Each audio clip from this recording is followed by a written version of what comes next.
Can't explain. I remain enjoying a brew.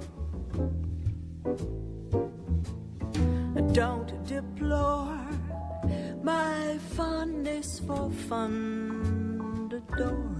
You know how a Fundador can lead to a few. And baby, when in Rome, I do as the Romans do. If perchance I'm saying farewell to France, and romance drops in from the blue, cher amour, I beg of you, please endure my taking a brief detour with somebody new. It's just that when in Rome, I do as the Romans do. And though from Italy I lie to you prettily, why think of me bitterly? You know that I'm true, except now and then in Rome, I get that old yen in Rome.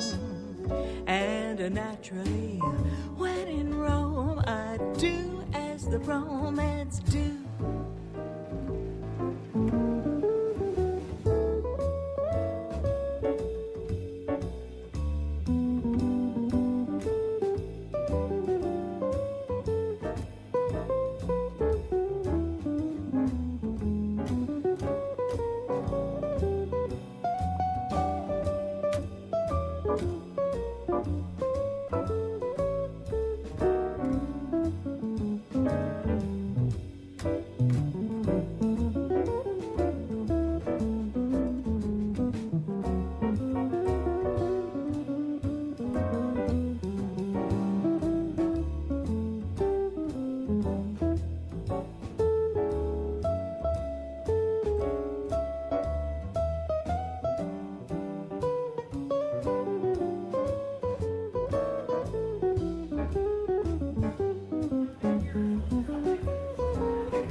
Good afternoon.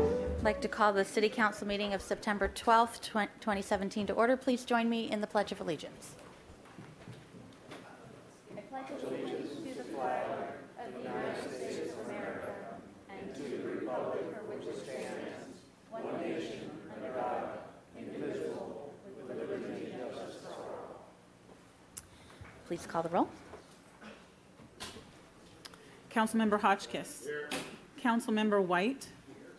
Mayor Pro Tem Dominguez. Here. Councilmember Rouse. Here. Councilmember Hart. Here. Councilmember Murillo. Here. Mayor Schneider. Here. And item 1. Item 1, subject, Proclamation Suicide Prevention Week, September 10th through 16th, 2017.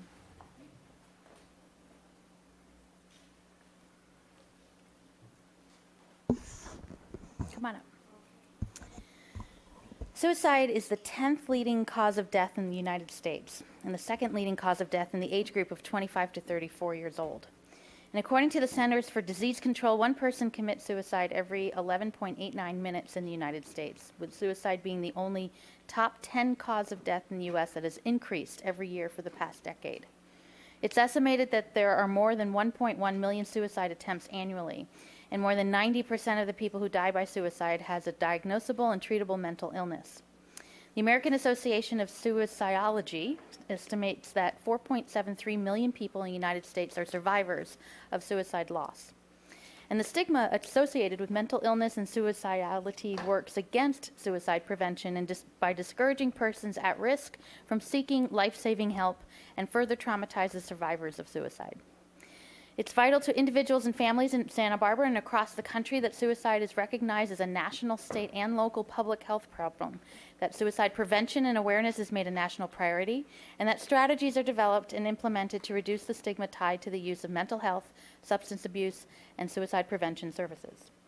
So therefore, I, Helene Schneider, by virtue of the authority vested in me as mayor of the city of Santa Barbara, do hereby proclaim September 10 through 16, 2017 as Suicide Prevention Week in Santa Barbara. And I want to thank you very much, Gina, for all the work that you do. You had a very compelling and moving group of people over the weekend for the prevention walk. And thank you for your service. Thank you for your work. Thank you.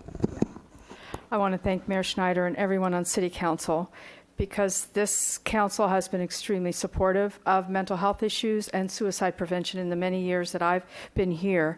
Mental health issues are important, that everyone in this county know that there are services available. One thing that we produced this year, and I'll leave here for anyone on council or in the audience, is a very simple little walkthrough sheet if you are worried about somebody, what you can do. Because the research is now showing that the greatest deterrent to suicide is a caring person reaching out and saying you're not alone, and stories of hope and resilience. So everybody can help our fellow citizens here in Santa Barbara by just knowing what to do and what numbers to call. So thank you very much, and there'll be activities throughout the month, so just watch out for us. Come and join in any of the activities that'll help promote mental health and suicide prevention. Thank you very much. Thank you very much. Okay, item number 2. Item 2, subject, Employee Recognition Service Award pins. Mr. Casey. Good afternoon, Madam Mayor and council members. As you know, each month we like to come and recognize employees for achieving certain milestones with their service to the city. I've got a number of names to read into the record today. None of them are here in person to receive their pins. With 5 years of service to the city, Taylor Benson, Library Technician with the Library Department. John Doimus, Assistant City Attorney 1, City Attorney's Office. Antoine Levesque, Kyle, Grounds Maintenance Worker 1, Parks and Recreation Department. Mia Martinez, Administrative Supervisor, Community Development Department. And Neville Smija, Administrative Assistant, Public Works Department. With 10 years of service to the city, Gina Battaglia, Police Officer, Police Department. Adam Hendel, Principal Engineer, Public Works Department. Sarita King, Administrative Specialist, Public Works Department. James Lombardo, Police Officer with the Police Department. Luis Caiceda, Senior Grounds Maintenance Worker, Parks and Recreation Department. Jim Rumley, Associate Planner, Parks and Recreation Department. Chris Smidchen, Wastewater Treatment Plant Operator 3, Public Works Department. Daniel Takas, Water Treatment Plant Operator 3, Public Works Department. Eric Ochita, Administrative Specialist, Administrative Services Department. And Charles Williams, Grounds Maintenance Worker 1, Parks and Recreation Department. With 15 years of service to the city, Robert Cerda, Senior Grounds Maintenance Worker, Parks and Recreation Department, and Randy Graham, Maintenance Worker 2, Public Works Department. With 20 years of service to the city, Susan Jang Bardick, Recreation Supervisor 1, Parks and Recreation Department, and Ron Lechty, Fire Business Manager, Fire Department. And with 30 years of service to the city, Yoli Marquez, Accounting Assistant, Public Works Department. Thank you, and congratulations to all listed. Any changes to the agenda? No, Madam Mayor. Okay. Public comment. We have a number of speaker slips here, and I have 2 minutes right here at the podium. We'll start with Derek Hurd, to be followed by Phil Walker. Good afternoon. Good afternoon. Thank you for hearing me. I'm looking for leaders and visionaries. The homeless problem in the city, I believe, is reaching a crisis point. It is clear that we're in your storefronts now, we're in your beaches, we're on your parks. The attempt to criminalize homelessness will only create criminals. That's all that can possibly come of that. We have the depression, we have the war on drugs to look at. The approach that I would like to suggest is visionary. There are visionary grants available, by the way, and these are easily gotten to bring the great minds, the innovators, the world thinkers, together to focus on the problem of homelessness. I believe the city has the kind of heart that could bring this miracle to pass and set the kind of light that will remind the world that fear does sometimes win out over fear. I mean, love does sometimes win out over fear. The mission is now turning people away for the first time in its history. 90% of that facility is now a drug and alcohol treatment center, and although it says it's rebuilding lives, broken lives. What it's actually doing at this point is turning people away, has reduced its bed count rather dramatically, and people are being turned out on the streets regularly. Only 20% of the homeless population ever has a roof over their head on any given night, and you have reduced that amount significantly. There are 10% more on the streets every year. And the attempts to do war, to make war out of this situation, are only having the effect really of forcing us into private spaces from the public spaces. We're not going away. When I came here, I wrote an article that was called Giving Peace a Chance, which suggested that there was a bigger heart in Santa Barbara than I'd ever seen before, and more tolerance toward the homeless than I'd never seen before. I still believe that. I believe this is the place where that particular miracle will take place. It's going to become a political issue. I hope so. We can get votes out for it, I believe. On my way here, I gave this little spiel very quickly to as many people as I could talk to. Thank you. Thank you. Thank you very much. Phil Walker will be followed by Peter Barron. Excuse me. Good afternoon, Madam Mayor, members of the City Council. Chris Schmidgen was just mentioned. I worked with this gentleman for 10 years, and he's quite an asset to the City of Santa Barbara at the El Estero Wastewater Treatment Plant. Pleasure to work with. I graduated from traffic school. I'll call it the 50 Shades of Gray traffic school, not black and white. But there was a black and white gentleman sitting next to me. He was a police officer. So I didn't know if they put out an FTA warrant for me or not, but everything was settled with Judge Montes de Oca, a very sharp gentleman, a very fair judge, and he listened to what I said and dismissed most of the fine, 50-some% of it. And the best thing to say about traffic school is I left it more confused than when I went in. And and Caltrans just issued a alert to all drivers yesterday statewide. Be aware of pedestrians, and that means even on the freeways. My sister-in-law yesterday was going to her position at Goleta Schools facility in Goleta on the freeway in the Fairview area. Here was a lady walking down the freeway at 6-something in the morning. It was dark, trying to retrieve something that had been tied on her car. It was very close. This happened to me in June 29th, 1992, down by San Dimas on the 210. Here's a guy, I think it's 4 lanes. He was walking between the first or hot lane and the second lane, right down, splitting the lane, so to speak, and I managed to avoid him, but it really shook me up. And, you can't be aware for everything, but you got to expect it today. So be alert, please. Thank you. Peter Barron, and I see Catherine there waving your 2 minutes, and then Tom Woodrow. So, Mr. Barron, you have up to 4 minutes. I have 3 brief items, and the thing that yokes them all together is cruelty. So I'll go through them one by one. At the last vote on the ban against oversized vehicles, 2 of you voted against the ban, which I figure was progress. It would only take 2 more of you, progressives, liberals, Democrats, which many of you are, to put this on hold and figure out a solution that's going to work. I have to tell you, the more we see this, and I think that 2 of you may have seen this already, the more we see of this, the more lines you've crossed, the more rules you've violated, the more issues you've raised, and the more problems for the city you've raised. I don't see how you're going to win this in court. I think we shouldn't have to go there. I think if we do, it will embarrass the city and cost you money. And we keep saying that. You apparently don't believe us. I would think maybe you should talk to Ariel one more time and just discuss the possibility that we might be right and you might be wrong. It's the first thing. The second thing has to do with the towing of vehicles.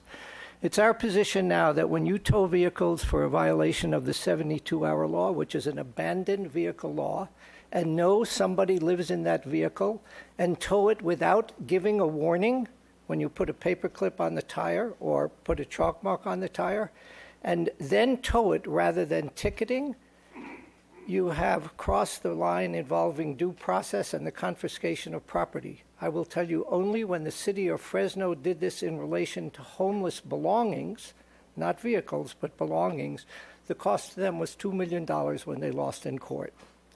The third thing has to do with old Spanish days. Now, we're all sorry that the statue was bothered. That's not the way to go about anything. But you know Los Angeles has canceled Columbus Day. San Francisco has canceled Columbus Day. You persist in celebrating old Spanish days, which I swear to you is like celebrating old pogrom days in Poland or old lynching days in the South. It's a history of horrific cruelty. You got a great holiday. Nobody wants to take it away. Why not call it Fiesta and just drop the old Spanish days stuff? Everywhere across the country, people are facing the history of their areas, and they're revising the way they deal with them. I have been to the Mission a dozen times at their celebration, and they have never once apologized to the Chumash for what was done to them. It's time, like the rest of the country, we thought what we're doing, and we don't want to be left behind and look like fools in the eyes of everybody else. Thank you. Tom Woodrow will be followed by Patricia Rosen.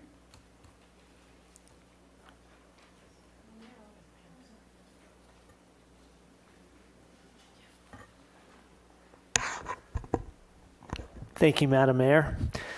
From the Tom Woodrow, Santa Barbara City Watch, from our perspective, defacing statues with historic significance and chopping off their heads is a disgrace. It's disgusting. And the majority of people here in Santa Barbara, I would hazard to say, probably feel the same way.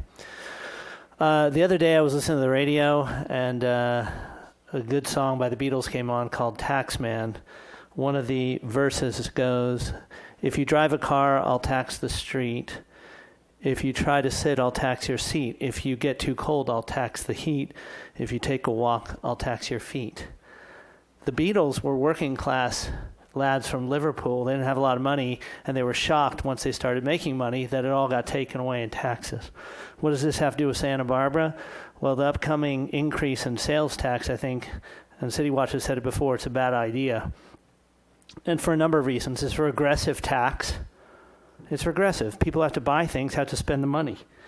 It hurts retail. It's going to be more expensive here than it is in Goleta. It's bad policy.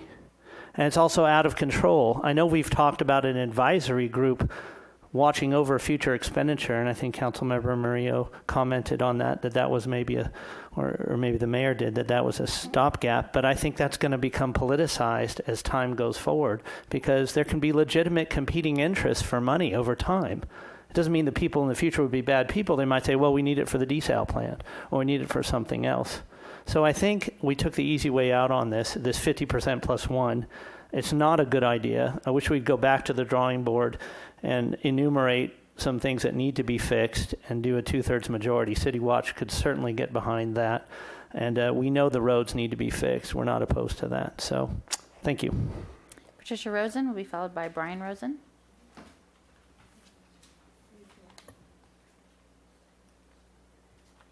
Well, how are you today? It's a beautiful day. You should be out swimming in the ocean. Okay. This is to the candidates for Mayor of Santa Barbara: Hal Copeland, Frank Hotchkiss, Kathy Murillo, Angel Martinez, and Bendy White, and council members. As a resident of Santa Barbara area, I'm asking each of you to, if elected, to support Santa Barbara becoming an animal-friendly zone. Will you introduce a resolution encouraging Santa Barbara residents and restaurants to purchase humanely raised, non-factory farm animal products? This is very important. Will you work with local schools to develop humane menus? Will you support the city? Hang a banner over a main street from time to time, encouraging people to make humane choices? Will you support having an educational exhibit downtown in a prominent location so residents and tourists can be informed on how they can make a difference? Will you support having some signs around town stating that pesticides harm pets and wildlife? Do you know how many airplanes fly over and drop pesticides on poor innocent animals that didn't do anything but want to live, you know? And it's a terrible thing. Anyway, I'm not quite finished. Okay. Will you support having an educational exhibit at the Saturday Farmers Market showing what happens to animals that create food products sold there? Thank you very much. Pardon? Thank you. Your 2 minutes Is are that up. it? Yep. Oh. But we got your note, and I think I got your email. You've got the idea what I mean. Yep. Treat animals well. Thank you very much. As you treat your children.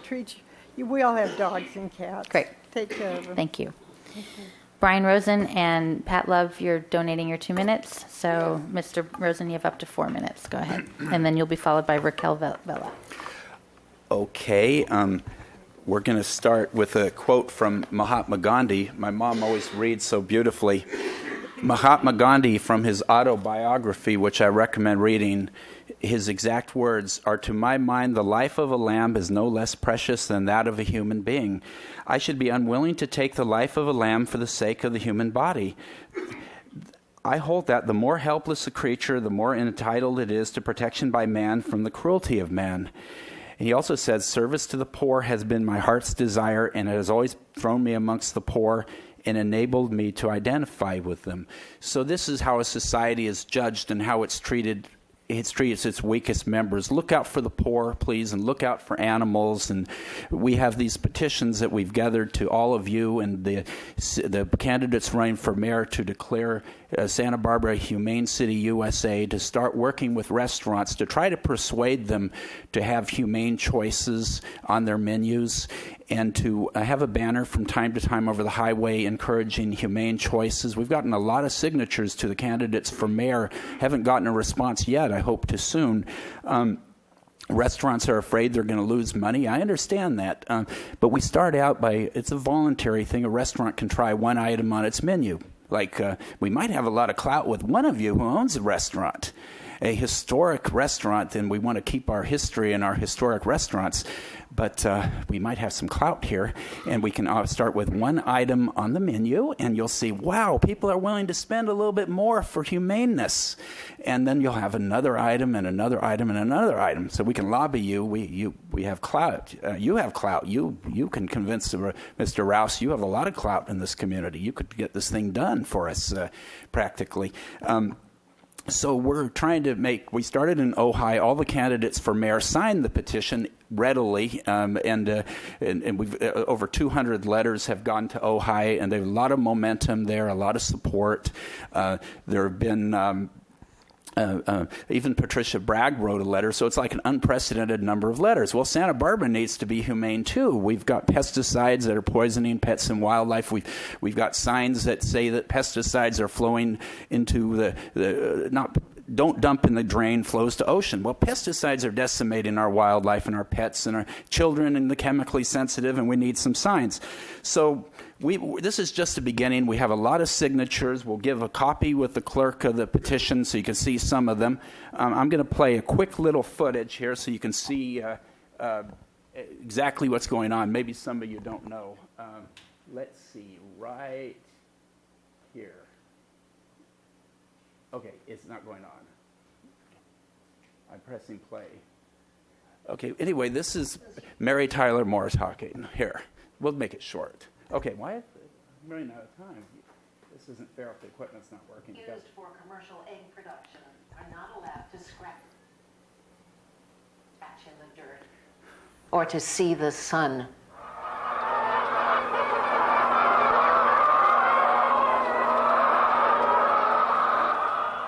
More than 95% of the commercial eggs produced in the United States come from hens who are confined in battery cages, barren wire enclosures, which are lined up in a row, stacked in tiers, in huge factory warehouses. 5 hens are typically packed in a cage measuring just 20 inches wide, and each bird is given just a half square foot of space. Battery caged hens are packed so tightly they cannot walk or even you're just stretch about their out of wings. your time, so the stressed, you could turn frustrated that. birds are driven to excessive pecking. Yep. Thank you very much. I really appreciate it. I just want to say that Your time's up. You've had your 4 minutes. I'm just going to leave this with you. I'll leave this With the clerk right here, that's fine. Okay, thank you. Thank you very much. Yep. Thank you. Raquel Vela and then Alex Zeloff Grant will be the final speaker.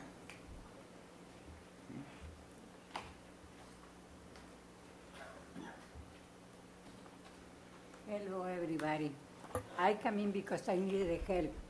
I have for 3 weeks, Raquel, why don't you put the your microphone? There we go. I'm so sure. I have for 3 weeks a lot of tenants in my patio. Last night, somebody called to the police because one lady is screaming for more than 3 hours and nobody appeared. When you pass for Carrillo between Bat and Castillo, please check. I don't oppose that people don't have houses, probably don't have money, but I see the same people supposedly go in a wheelchair, and someday you see in Starbucks, you see in Ralph's, you see in Rusty's Pizza, and no wheelchair. Now I have 3 stacks the clothes over there. I hope so somebody put attention. Because I go to the police department, I go to everybody, and I don't want to fight with nobody. Besides all the people that 315 Carrillo is something similar to the hospital, the old people, very old people, walking in the middle of the street and don't go in the corner. Watch out, because probably somebody sue the city. They need to put some announcement, don't crossing. 24 hours a day, the people crossing. I wish somebody put attention. And I'm sorry, and the big coordinator supposedly have a meeting with me, and I'm not home. Thank you for everything. Thank you. Bye. Alex Zeloff Grant.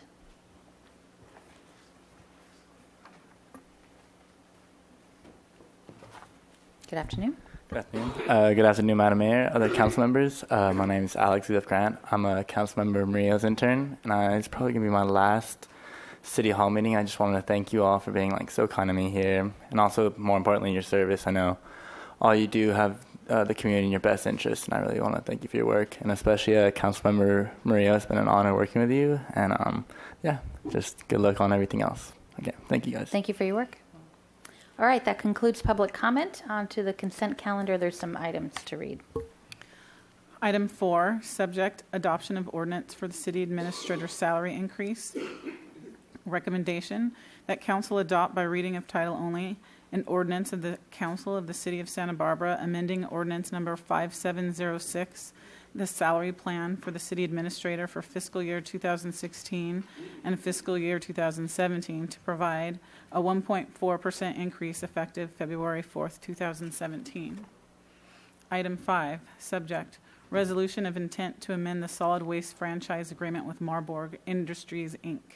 Recommendation that council adopt by reading of title only a resolution of the Council of the City of Santa Barbara declaring its intention to amend the municipal solid waste collection and disposal franchise granted by the city to Marburg Industries, Inc. on February 12, 2013 by City Ordinance number 5608.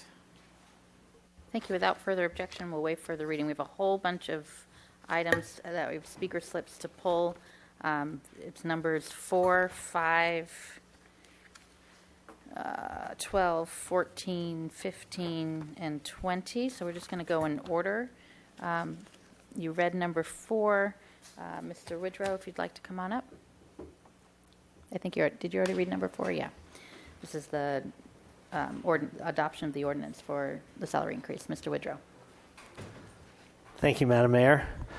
About item number 4, first of all, I just want to use the opportunity to say how much I appreciate our city administrator and his staff and their attitude towards me and as an individual and our organization, as a watchdog organization, Santa Barbara City Watch, periodically ask for information or for a meeting to talk about a salient issue. And I'm always grateful, like I said, not only to Paul Casey, but his staff as well. They're always gracious and very helpful. So the 1.4% sounds like a good deal. But I wanted to take the opportunity to say I wish there were more money for more increases for salaries. But when I come, to your budget meetings and I look up at the chart that Paul prepares, and it looks like about 80% of our budget goes to salaries, pensions, and benefits, and a good part of it to pensions. I just have a concern saying, there's nothing wrong with paying people a competitive salary, but the size and scope and expense of government and the obligations that municipalities throughout the state of California have to make now are unsustainable. And unfortunately, that's beginning to squeeze out basic services. So while Paul is doing a great job, and a lot of city staff, I've never been treated poorly by city staff, it's not a question of whether or not they do a good job. The question is how should they be compensated in retirement, and whether or not our city can afford that. So thanks again, Paul. I'll come see you soon. Madam Mayor? Go ahead. If I may, Mr. Woodrow, we missed you during the last budget season, but we invite you to the next one. So thank you. It's nice to be welcomed back. Okay, item 5, Mr. Dominguez. This is was already read into the record. It's the amending the solid waste franchise agreement. I have a couple questions for staff. First question is on Exhibit A, number 2. It says the amount of unscheduled services requested by the city would be increased from 10,000 to 40,000, and then it says not to exceed 30,000. So I'm curious if you could clear that up for me. What does that mean exactly? Or should that be not to exceed 40,000? Thank you, Madam Mayor. Councilmember Dominguez, Renee Irely, Environmental Services Manager.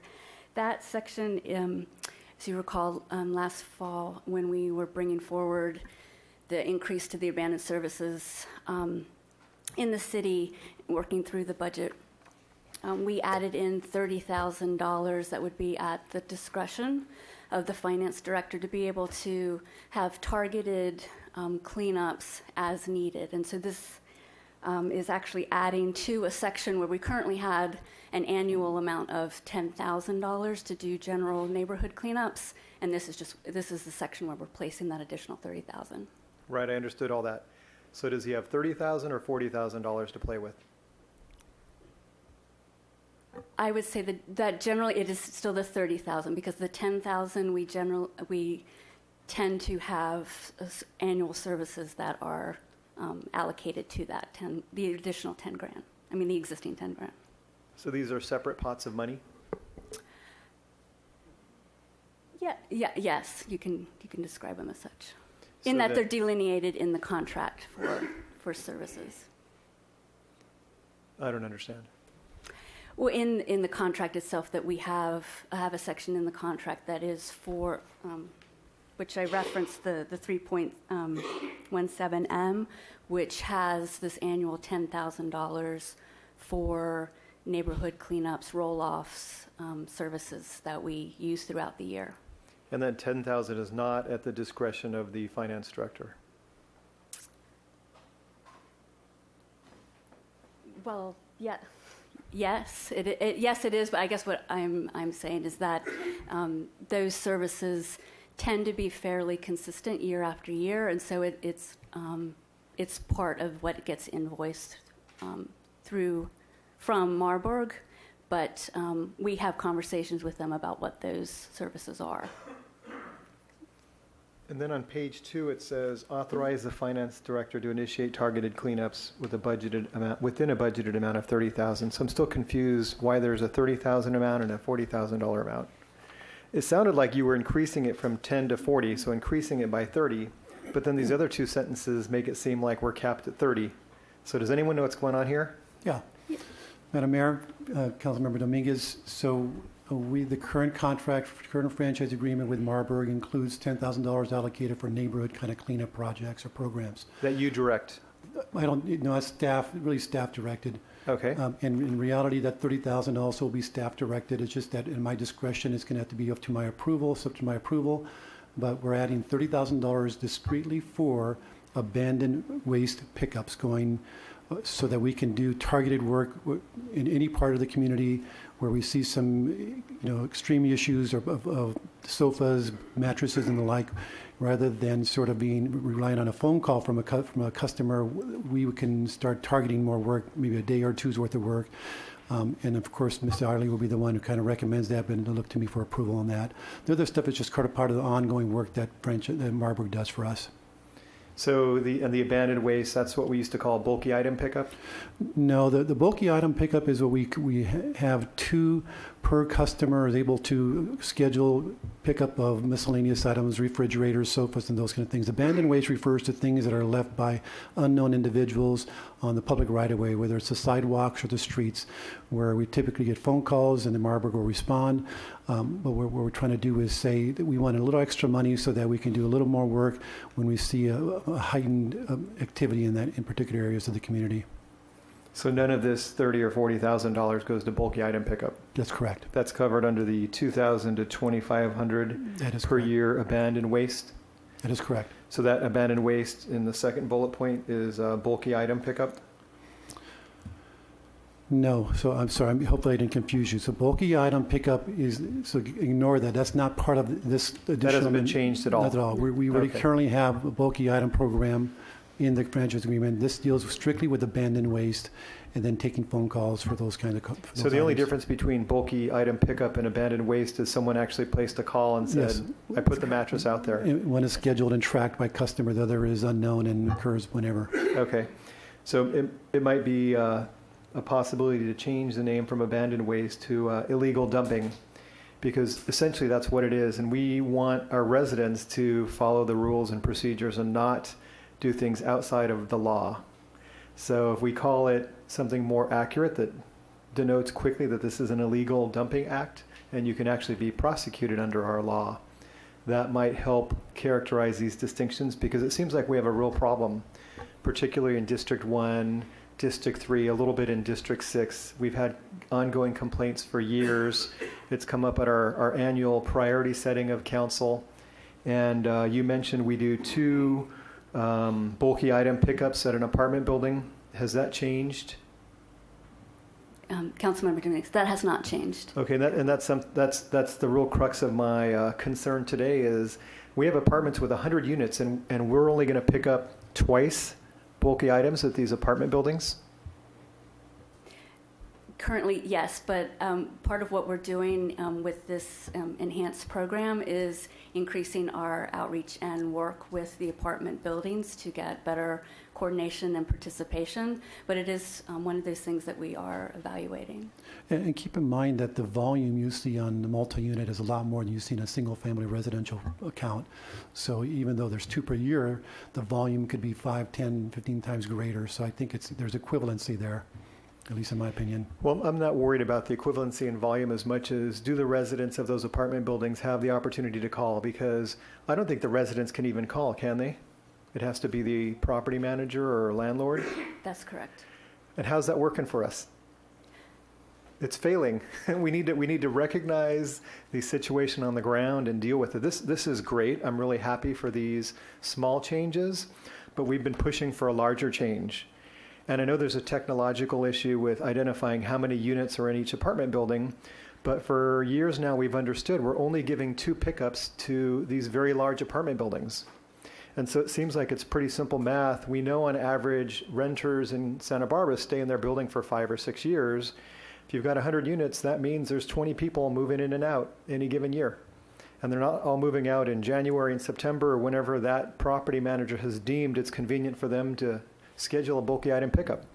So when we're constantly sending out these trucks to pick up mattresses in front of multi-apartment units that haven't been called in, and all the other ratepayers are paying for that, to me it just doesn't make any sense.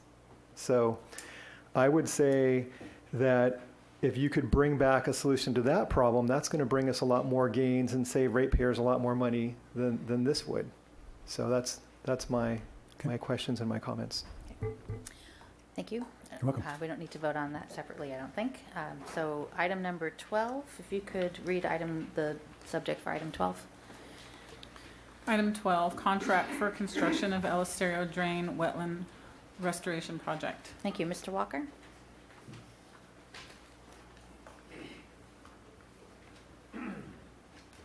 Pardon me for the frog in my throat today.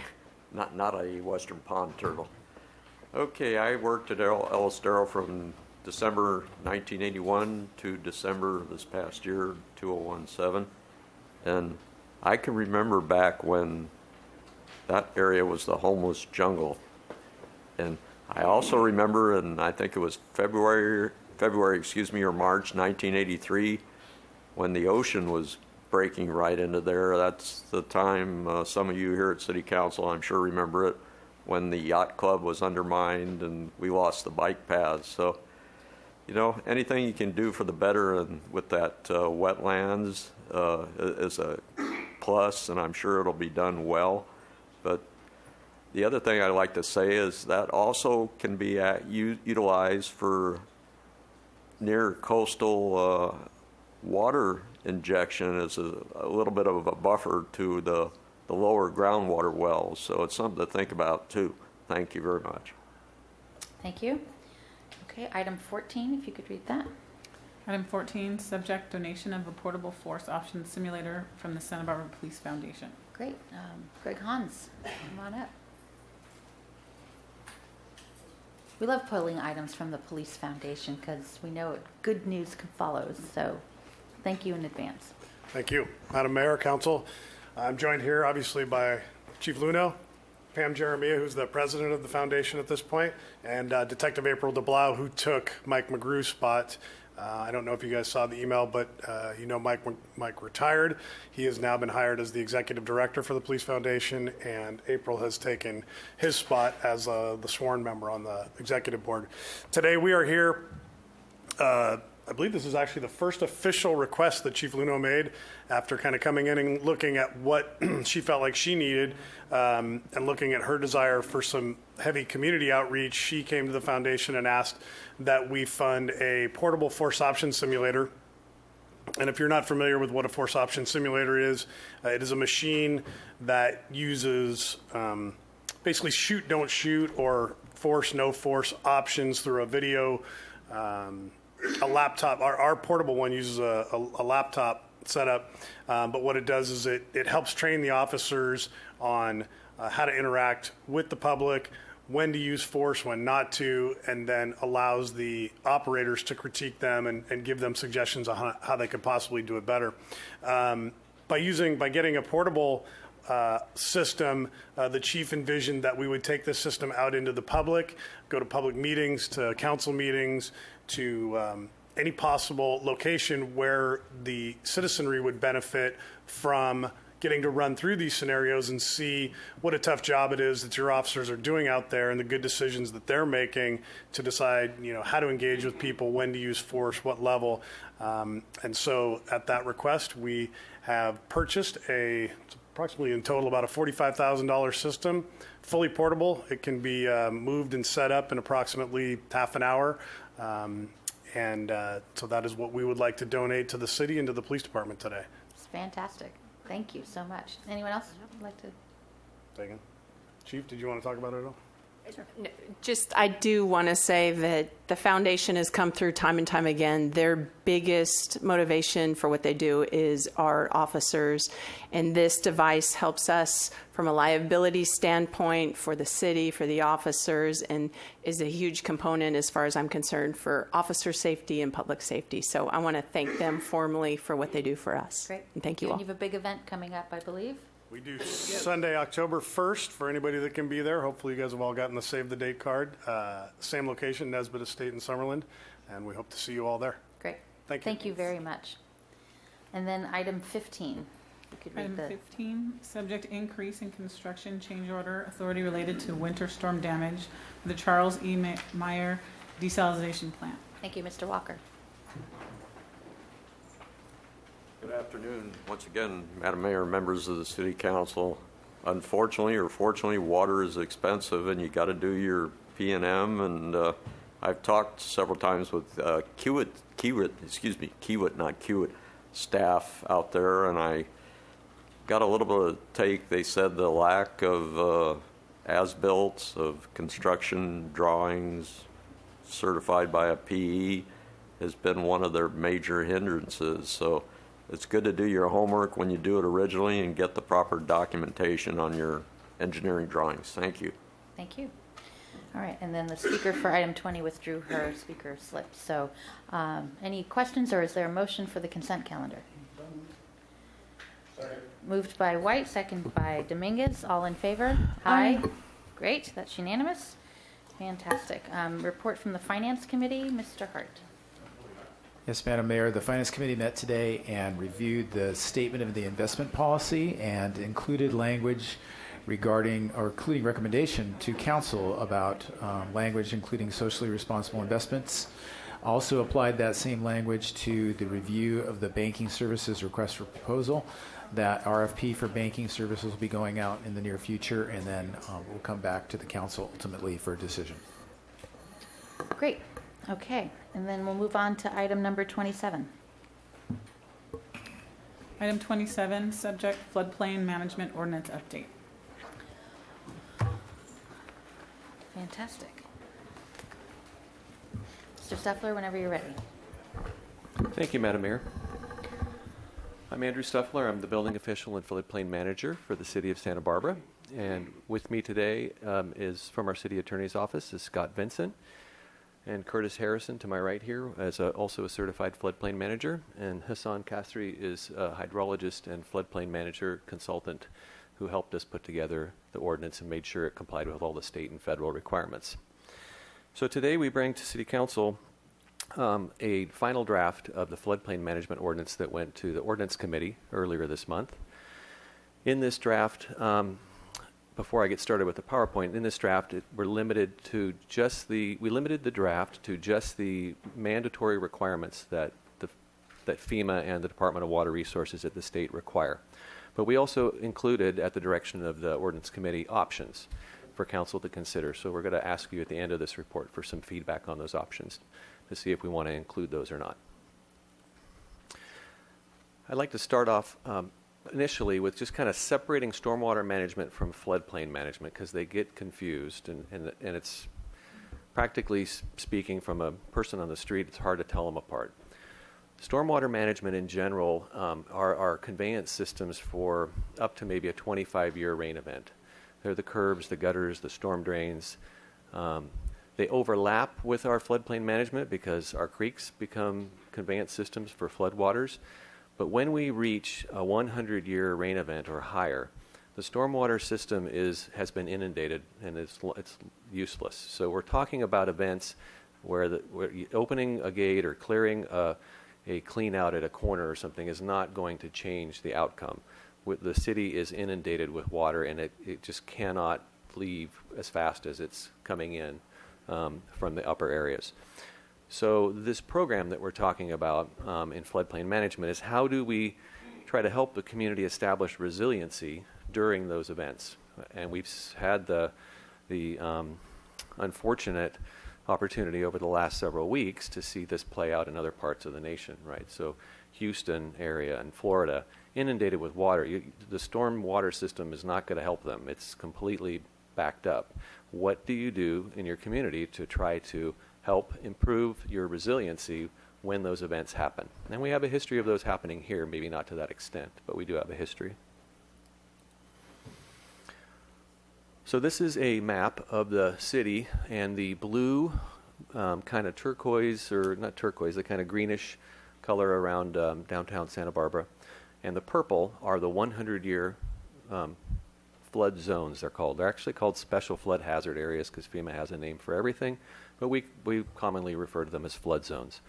Those are the 100 years. So those are the areas where, through hydraulic analysis, looking at the rainfall in the region, in the watershed, and how it discharges, those are the areas where we anticipate it's going to, when we get a 100-year rain event, it's going to flood. And we can establish the general elevation in some of those areas as well, based on the studies that have been done.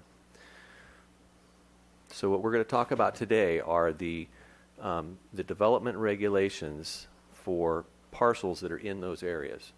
What can they do there? What can't they do there?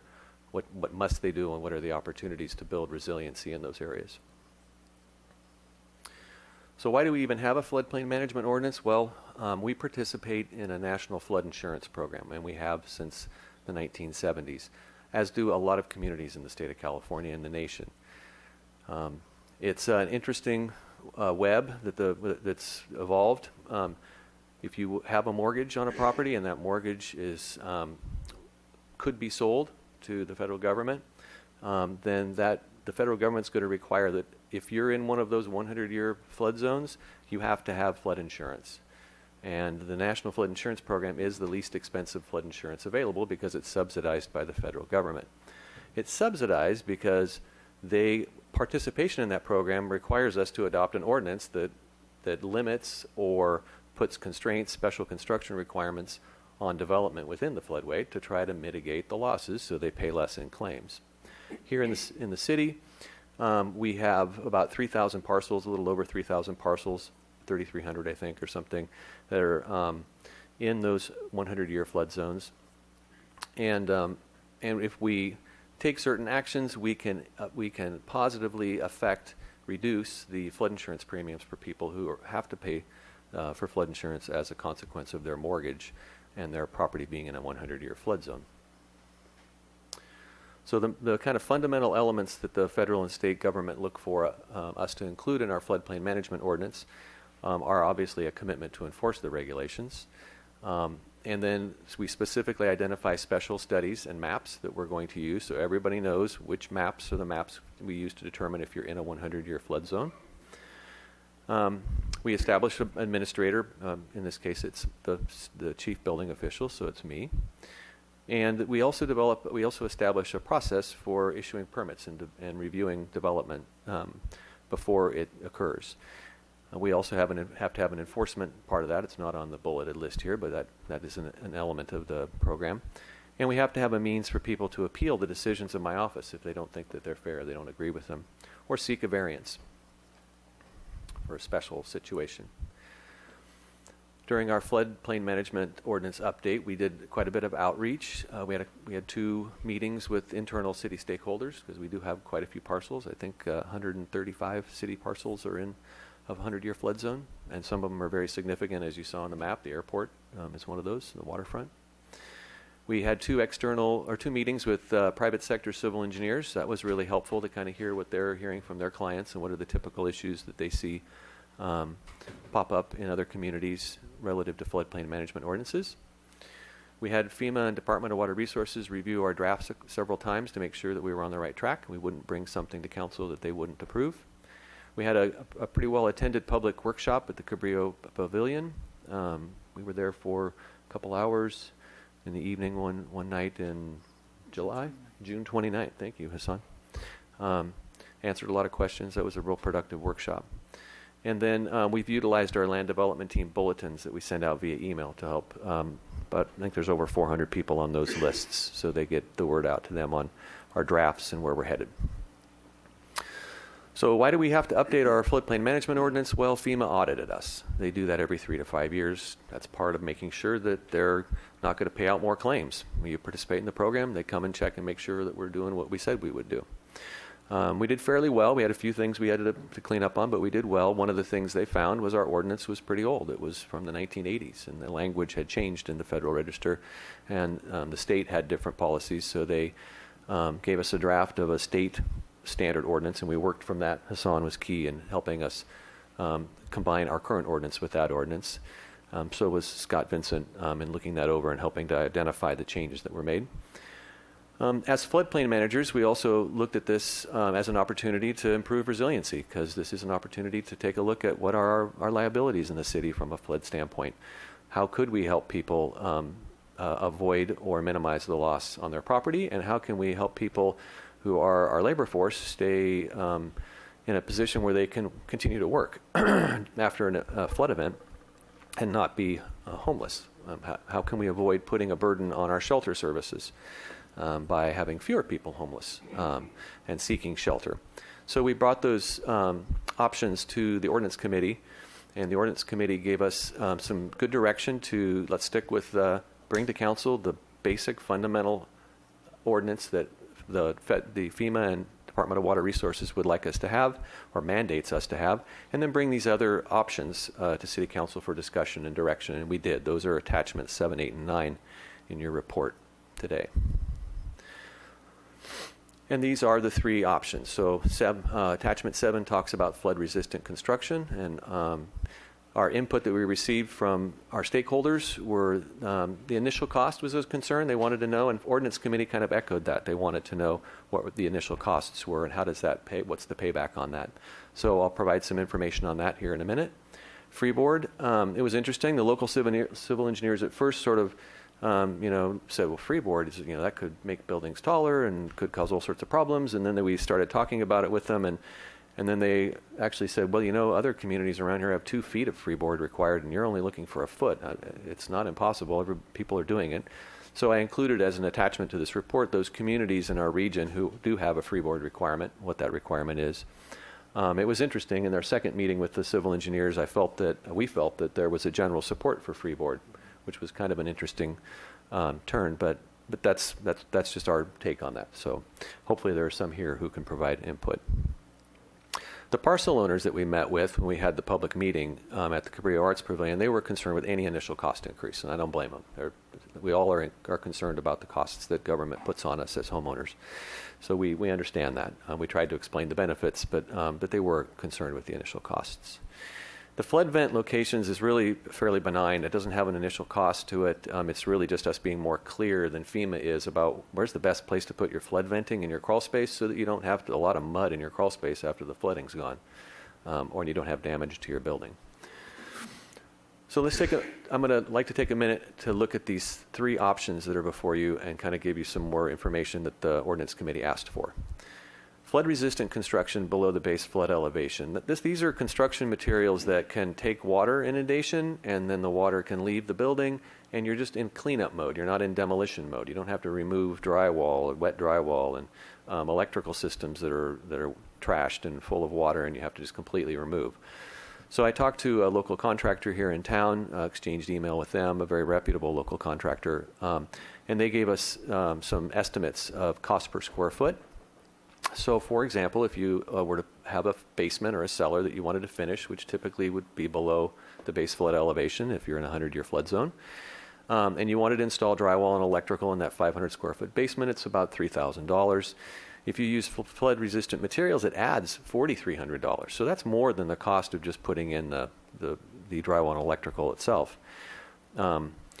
But the investment pays for itself when you consider that it costs about $2,000 the first time you have a flood to tear out the drywall and electrical that wasn't flood resistant. So you end up with a $5,000 build, just standard drywall and electrical in your 500 square foot basement, and after you tear it out, you're in $5,000. If you would have used flood resistant materials, you'd be in $4,300, and you wouldn't have to tear it out.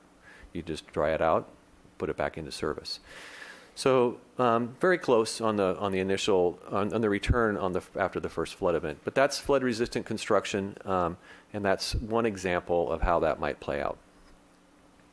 1 and 2 family building freeboard. I think it's important for the community and for all of council to know that the concept of freeboard. So if you are in a flood zone, and let's say the floodwaters are going to come up to 3 feet above your finished floor in your house, and you decide you want to raise your finished floor 4 feet above, that gives you 1 foot of freeboard. Freeboard is that difference between what we think the base flood elevation is and where your finished floor really is. So some communities require 1 foot, 2 foot of freeboard. Freeboard is far and away proven to be the most effective way to reduce flood loss. It does elevate buildings, so it has consequences associated with it, but it is very effective. In this case, we looked at 1 and 2 family building freeboard, and we found that the premiums, and this is in your attachment, is it 2, I think? Yes, in attachment 2 to your report, the fact sheet. The premium for National Flood Insurance Program standard policy, if you build at the base flood elevation with no freeboard, is $1,700 a year. The premium with 1 foot of freeboard, or 12 inches, is $900. So then I asked our contractor in town here, what's the cost to add 12 inches of reinforced concrete foundation? Their estimate was $2,600 This was for did I put it in here? 1,500 or 1,700, I think it was 1,750 square foot home, single family home. The total freeboard cost then is recovered in 4 years just by your savings of the $900, the $800 difference in your premium. Plus, your resiliency is increased. So if you have a flood event, you're not going to be mucking out your living room and replacing your TV and all your furniture and your sofa and everything. Your family's not going to be forced into a shelter, technically speaking, based on the floodwaters rising. So there seems to be a fairly good payback with that. One of the aspects of freeboard, though, when we require it, is that it doesn't just apply to new buildings. It could apply to existing buildings that go through this substantial improvement determination. This is where it can be a very cumbersome and uncomfortable conversation. So someone comes in, their family has owned their property for many, many years, several decades. It has a very low cash value as determined by FEMA because they haven't made a lot of improvements to it. And they come in and they want to make improvements to it. When we're looking at today's cost of construction relative to the value of the construction that's been in place for 50 or 60 years, sometimes it's not difficult to have to have a substantial improvement determined, that you have increased the value of the property by more than 50% of what the building was worth. So this is the sort of the steps that we use. We determine the replacement cost. We determine the depreciation.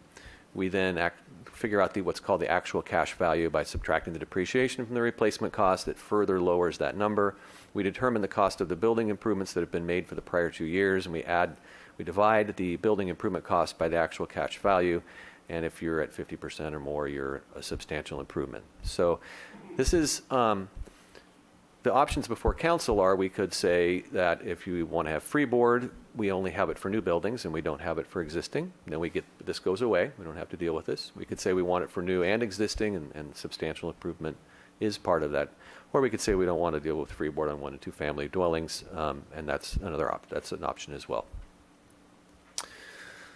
There was the third option that we are proposing, that this is option 9 or attachment 9 in the report, is to prescribe the flood vent locations.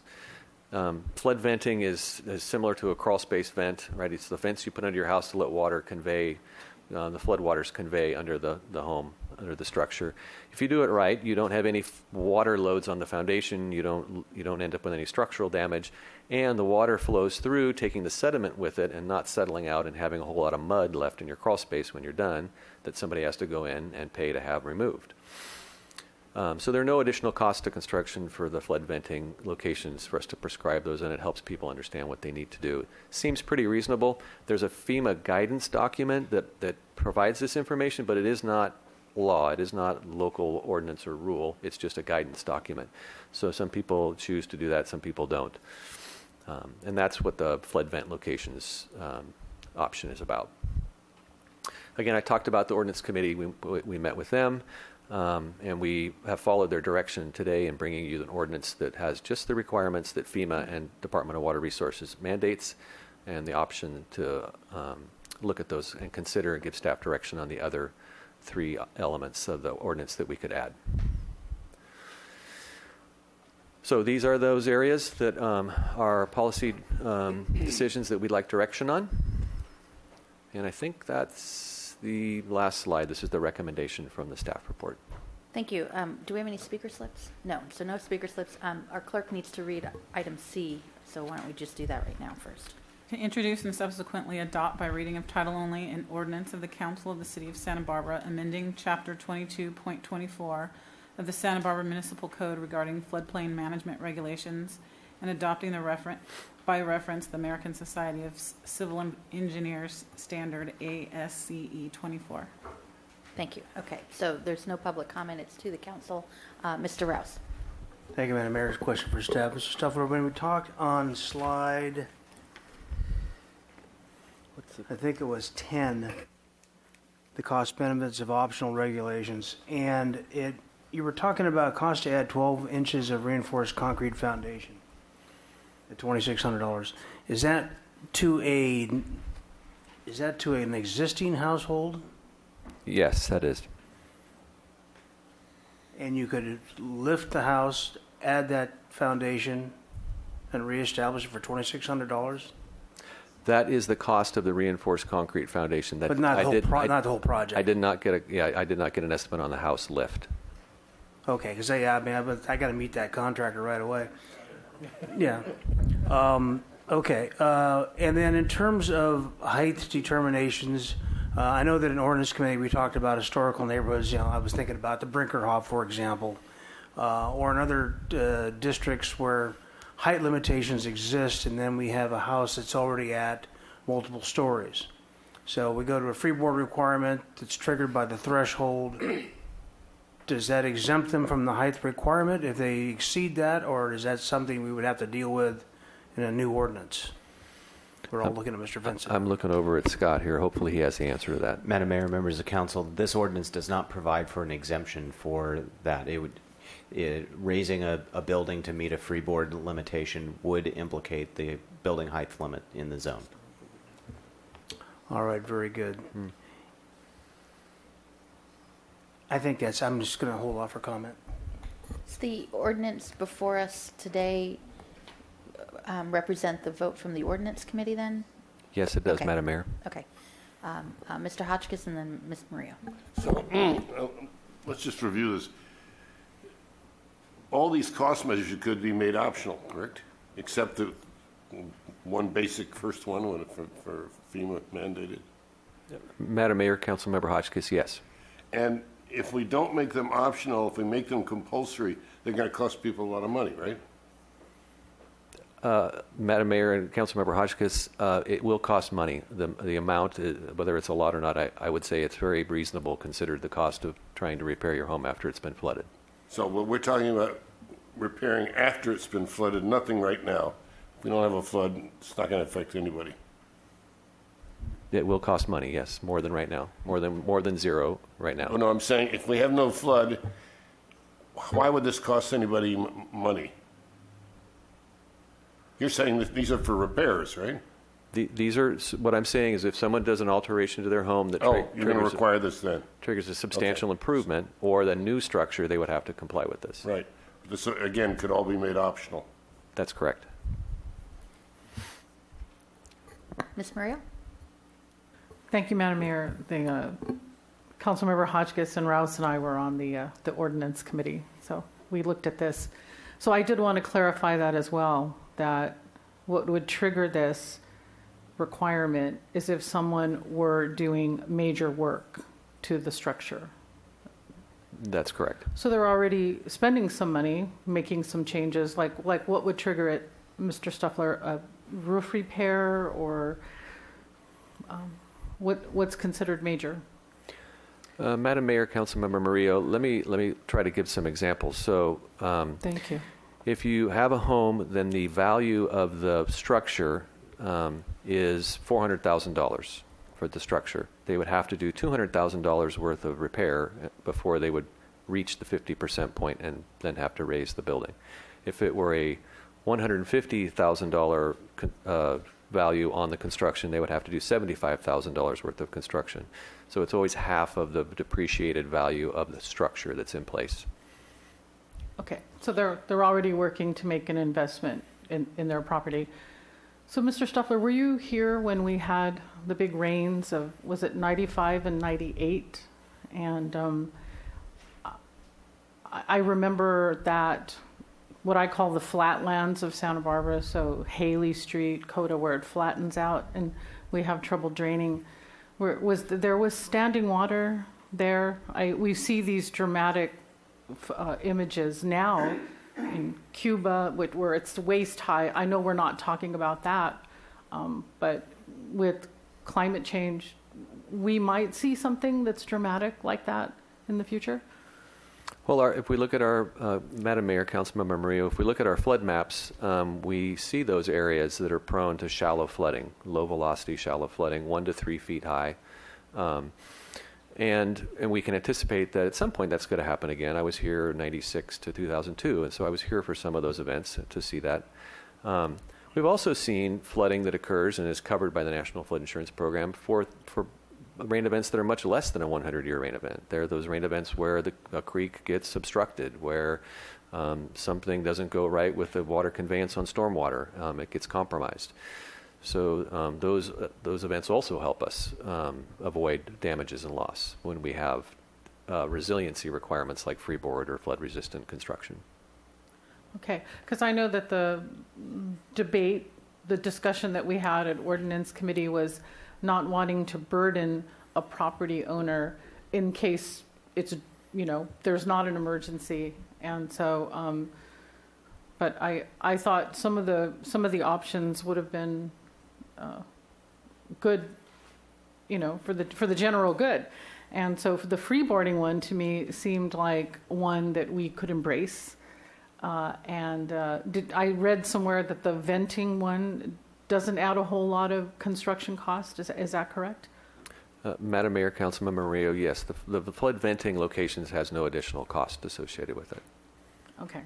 Well, I'm interested to hear what other folks think, especially with the dramatic weather that we've been seeing lately. And the microburst, we haven't had a city council meeting since then. It was very dramatic in my district. Trees fell, people were hurt, and I know that the government is looking to us to protect our residents. So, thank you. So, let me just preface by saying no one wants anyone's house to get flooded and damaged and destroyed. Okay. And the question really is, we have to do some things because FEMA said our ordinance is out of date. So we have a minimum threshold we need to do anyway. So that's not a question. So then there are these other issues, and the question is, do we give out information and make them optional to the property owner, or do we mandate it based on certain triggers depending on what they want to do to their home, if they want to improve their home? What is the value to the city as a government to mandating those options? Madam Mayor, it improves your community's resiliency to flood events. So if an event should happen, the number of homes that would not be flooded would more likely not be flooded. The percentage would be different. But in terms, okay, that's good. That's good news. But in terms of city infrastructure, city just general work on city streets, our own flood control projects, these don't necessarily help or hinder, or do they? Madam Mayor, thank you for asking that. I should have been much more clear.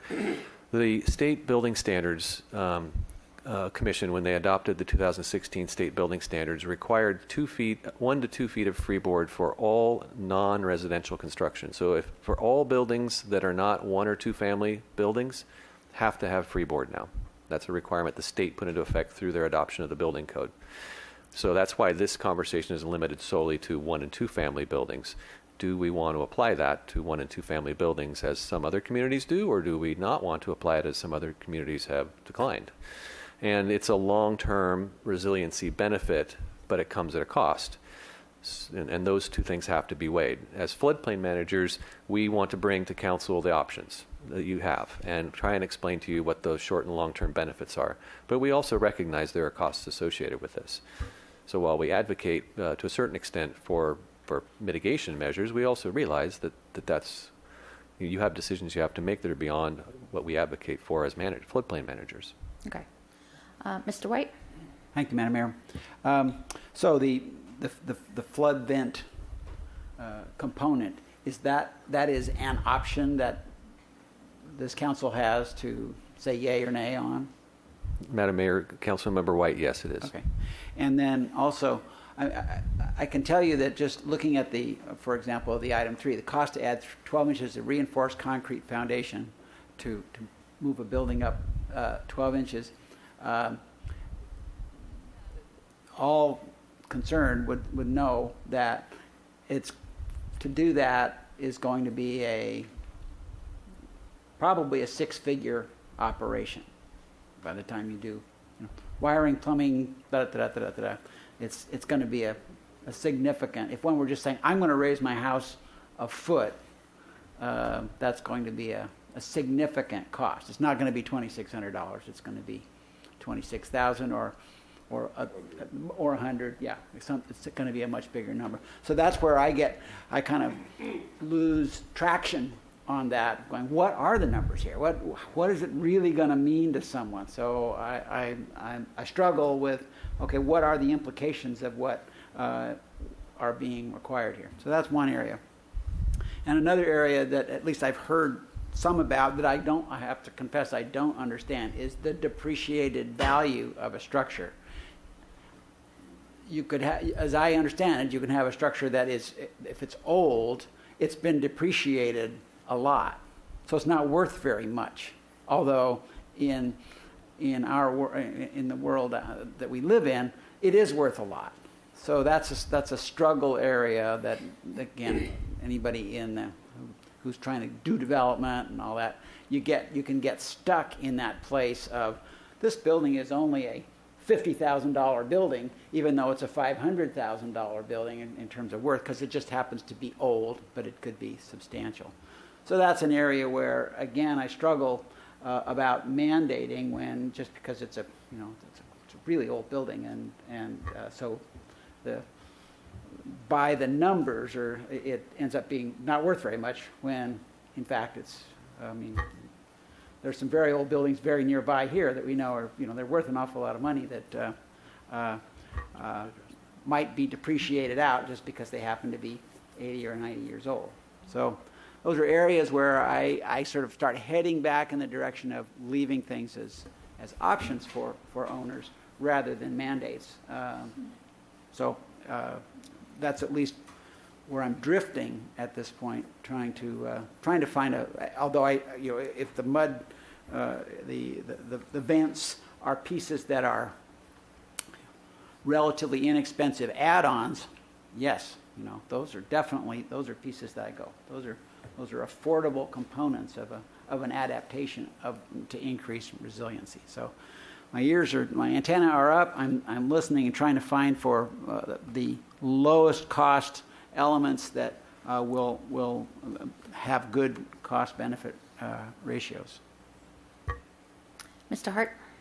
Yeah, just forgive me if you already answered this, but how many people attended the public meeting that you had? Roughly 75 people. Madam Mayor, Councilmember Hart, roughly 75 people. Okay. And we mailed out to 2,800, I think. That's correct. Okay. And you had pretty strong input from the public that they wanted it to be optional as opposed to mandatory.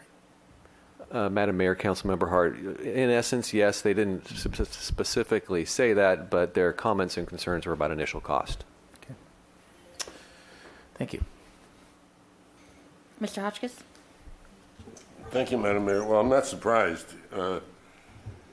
This could have a really inhibiting effect in a lot of ways, although it's not its intent, but that means I can't do much with my building because it's going to push me over the edge and I'm going to have to raise it and do this and that. I'm either not going to tell the city I'm doing it, or I'm not going to do it, and we get a degradation of housing stock. And there are some people, maybe a lot of people, that this could be the difference between improving something and not. So to me, it's I hate to use the term no-brainer, because that sounds pejorative to you. I understand your attempt to make things as good and safe, flood-resistant as possible, but I think that's a decision that we're going to have to leave, and should leave with individual homeowners, and make these choices available to them, but say it's up to you whether you do it or not. That's the way I would go.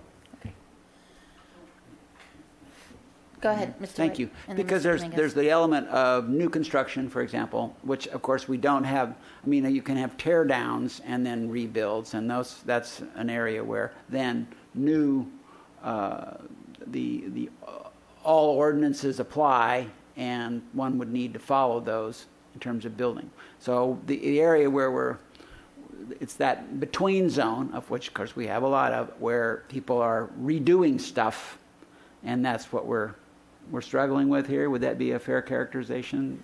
Madam Mayor, I guess the struggle part is for us to do, but anyway, at least we're focusing on. Councilmember White, it's a difficult thing to weigh, because we're really talking about a long-term flood resiliency benefit. Whether we adopt freeboard this afternoon or not, that it's not going to pay out for us, for the community, for a decade or more, right? Because it's good. It's so sequential that we have either a new dwelling come in or substantial improvement. So that's a very long-term approach, and it's difficult to estimate the cost. I tried to generalize the costs just to give you an idea of the most expensive parts, but it's a difficult decision. Yeah, thank you. There's noticing requirements, obviously, if someone's purchasing a house and these updated construction materials or processes are not part of it, right? If you're in a flood zone, that's part of your noticing, right? In terms of, isn't that it? Or am I? Madam Mayor, I was distracted when you first started talking. I apologize. My question was, if someone were to purchase a home in these areas, there's some noticing requirements that has to occur, whether or not the home has been upgraded to the highest standard or not, or what that's part of the inspection process, or... Madam Mayor, they would get disclosure as part of their real estate That's the word I was looking for, transaction disclosures, that would yeah. say that it's in a flood zone, and then if they looked in their street file as part of their due diligence here at the city, they would be able to see whether there was a permit issued to elevate the structure or not elevate the structure. And I didn't quite catch when Mr. White was going at it. If we were to demolish a building and build from scratch, would these apply or not, or is that something that we should also consider? Madam Mayor, the latter you should also consider. So council has the discretion to say freeboard's a bad idea, not the best idea. Let's not do it today. Or freeboard's a good idea, but we don't want to apply it to existing structures because we could prohibit people from making an improvement. We only want to apply it to new structures.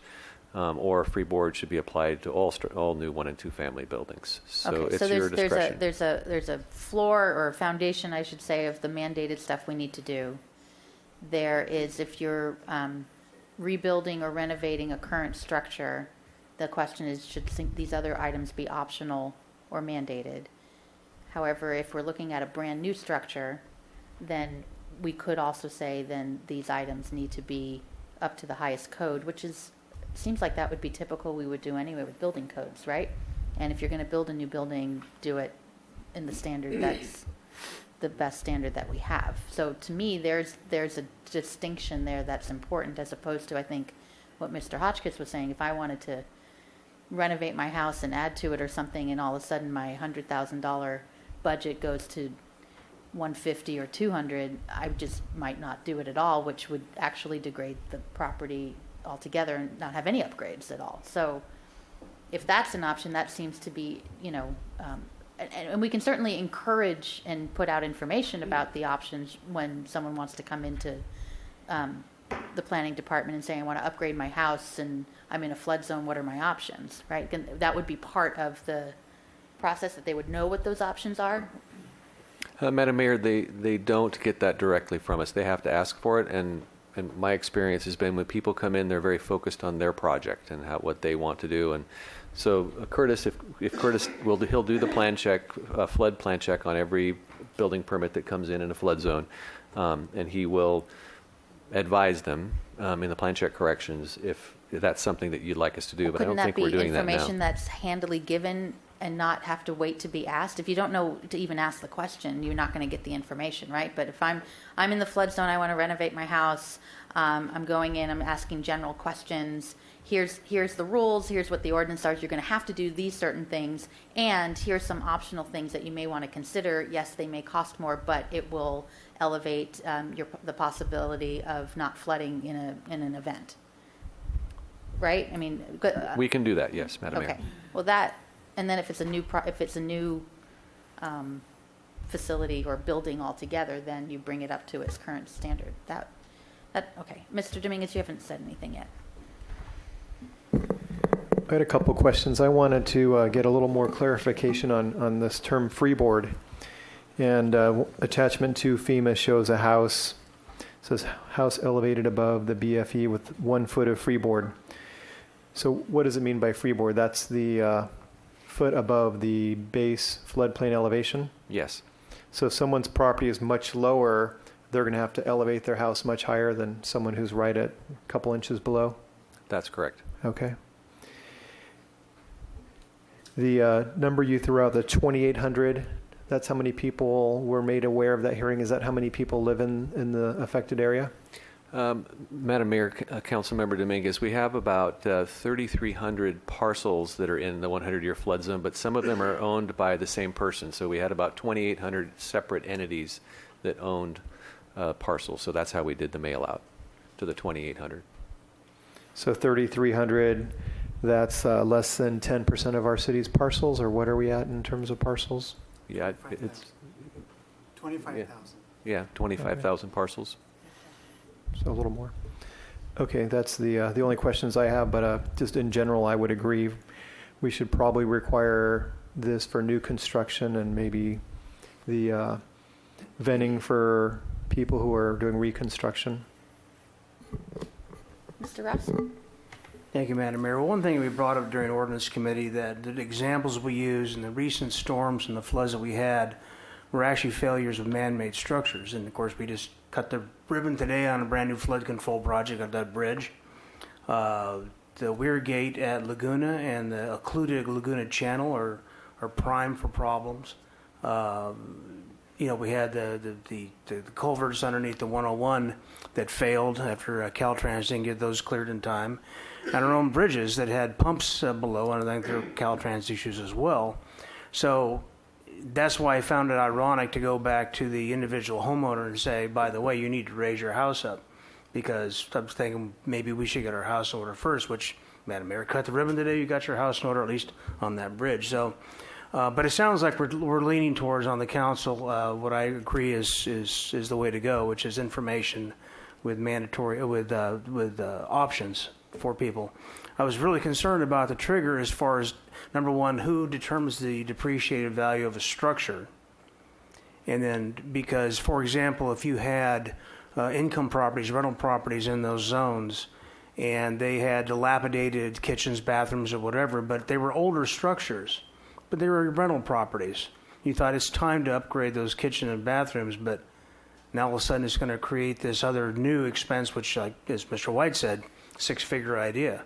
That's, so those properties don't get improved based on that. They're better off turning those properties over for the property value than they would be investing in their tenants' well-being. So I think there's a lot of problems with that. So I'm hoping that somebody's coming up with a motion here pretty quickly to go forward with what the ordinance committee forwarded to put, and using the other options that staff has recommended as optional or as voluntary, with, and maybe the mayor referred to this, somehow getting the information to those people at building counters, real estate disclosures, whatever we do within the floodplain. But once again, our history over the last century has been, there's been natural big events, but it has been more about the structures that we built that failed than it has been about nature overcoming our own properties.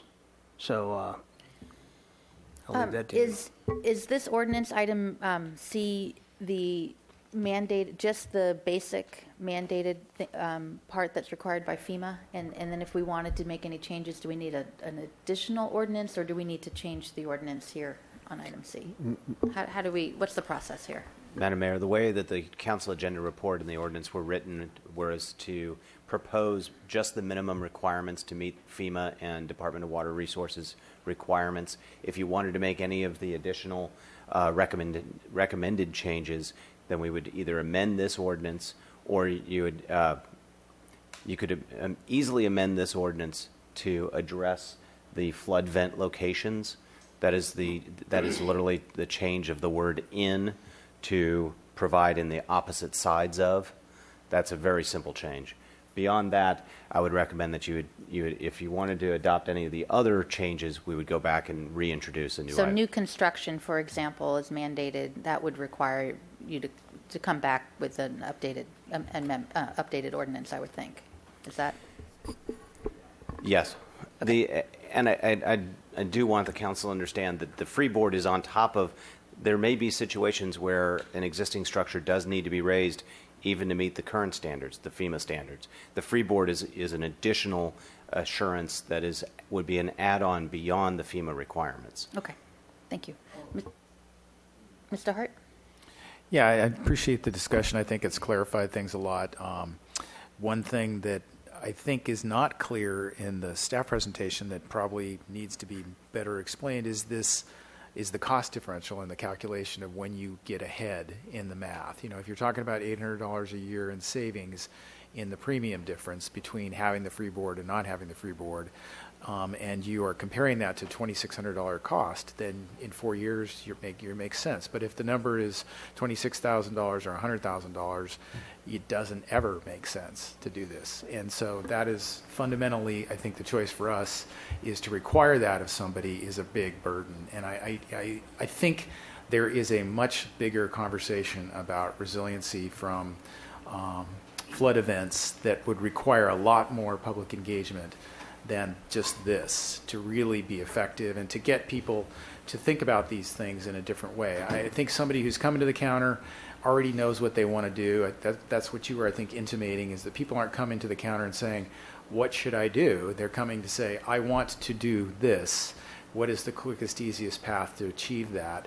And giving them a brochure to say you should be concerned about flood resiliency isn't the right moment in time to get them to act on that. It would require neighborhood meetings, lots of conversation, and I think we're going to have those conversations because sea level rise and resiliency for the community is something that is going to get more important, not less important. And the events that we're seeing around the country are absolute, clear evidence of that.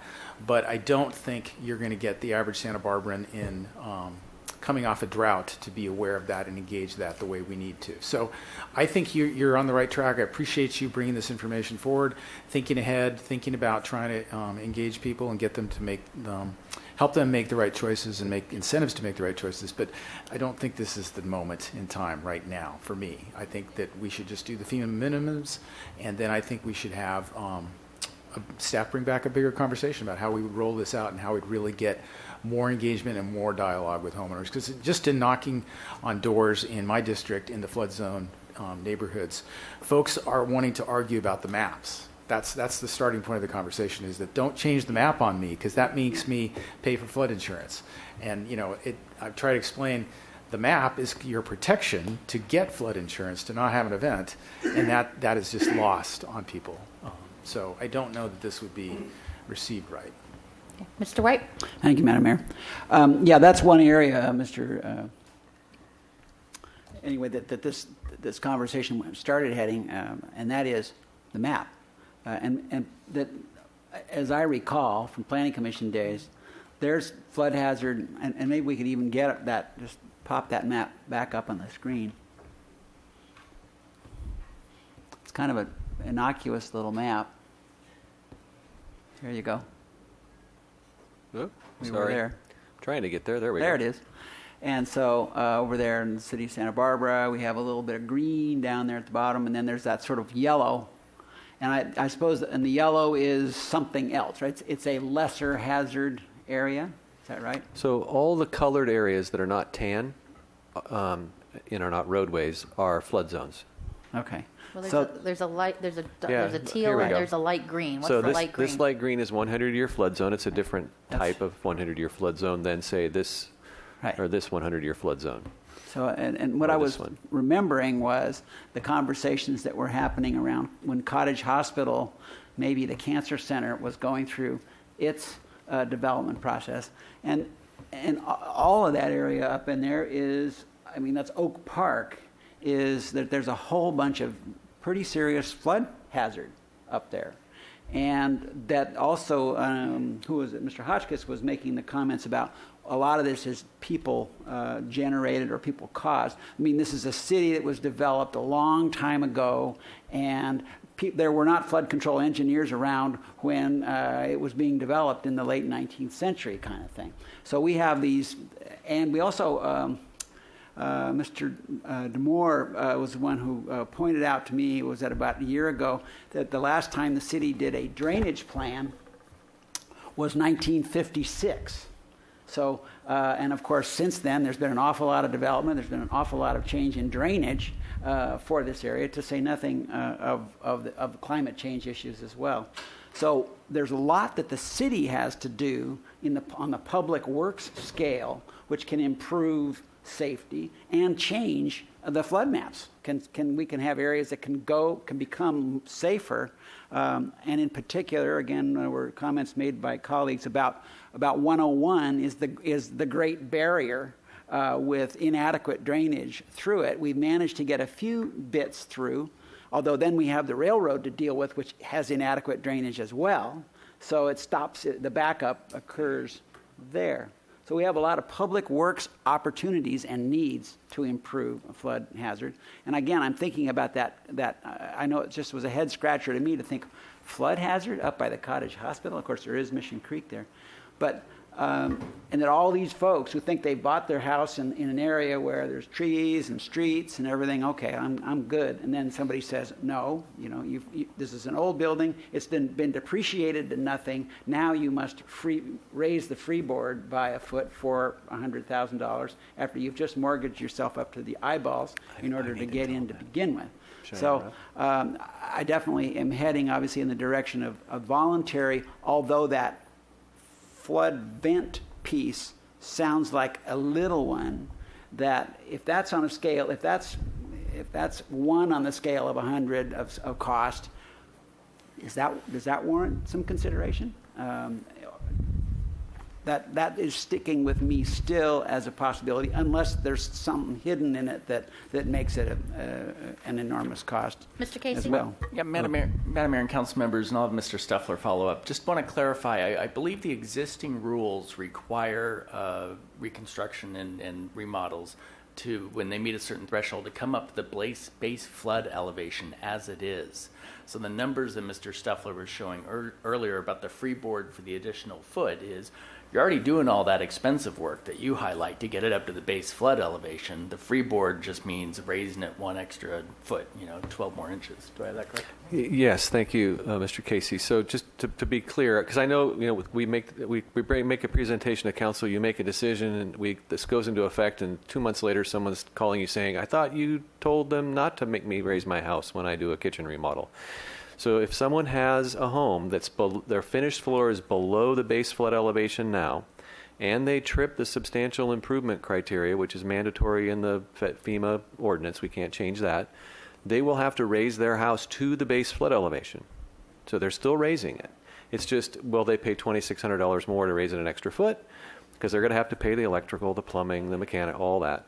Now, if they're at base flood elevation or 6 inches above base flood elevation and they do the remodel, those are the ones that we've now caught in you got to raise your house up 6 inches because you're now not quite to that threshold. But just want to be clear on that so that you understand if you hear from your... Big difference. Yeah. It's a big difference. We need to give staff some direction. So, Mr. Hotchkiss, your light's on. I'd like to move forward with what the ordinance committee suggested first, which is just a base, where I say it, requirement. And the information, as the mayor suggested, is voluntarily given. They don't have to ask for it because they don't know to ask. And in new construction, I don't think that the costs are going to be that substantial, so I would do the whole Magella here for new construction. But so that's a sort of two-part motion. Okay. I hope it's clear. The mayor actually said it well first. And that would be, Madam Mayor, freeboard for new construction? For new construction, 1 foot correct. freeboard for new construction. That's what Mr. Hotchkiss is saying. Okay, thank you. Is there a second to that? Okay, second by Dominguez. Madam Mayor. So we would give direction to bring Bring go this to back staff, bring us back with with an the new updated introductory ordinance. draft, yes. Exactly. Okay, that's the motion. Mr. Rouse. Just a question, because I brought up the height thing before in certain neighborhoods, certain height limitations, multi-story homes. So But new construction, you'd have to New go construction, with you'd have- the height. That would be part of your plans, go ahead. right? Madam Mayor, Councilmember Rouse, it does create when you're looking at minimum ceiling heights, maximum building heights, I suppose it's conceivable. I haven't played it out, but it's conceivable you could catch someone at mid-story and say you can't have a second story because you're going to exceed your height now that you're a foot higher, and your total building height is going to exceed the height for zoning now that you've added the foot of freeboard and raised everything up. So there is that potential. Okay, Mr. White? I'm on that, but in the 1 and 2 story, we're talking 1 and 2 single family and duplex zones, and we have a 35-foot maximum height, allowable height. Is that what it is? Most of the single-family zones are 30 feet. 30. So that's a pretty darn big building at 30 feet. So no, and now it would have to be 29 feet instead of 30 feet. And that still is enough for somebody to have your basic 12-foot ceiling heights. Okay. So the motion is to direct staff to come back with an updated ordinance for the basic requirements for existing structures, but to mandate the other options for new construction. Is that accurate? Okay. All right. Okay. All in favor? Aye. Any opposed? That's unanimous. Great. Thank you very much. Thank you. Timely topic. All right. On to item 28. We want a quick break? Okay, quick, like a 7-minute council break. 7 council minutes.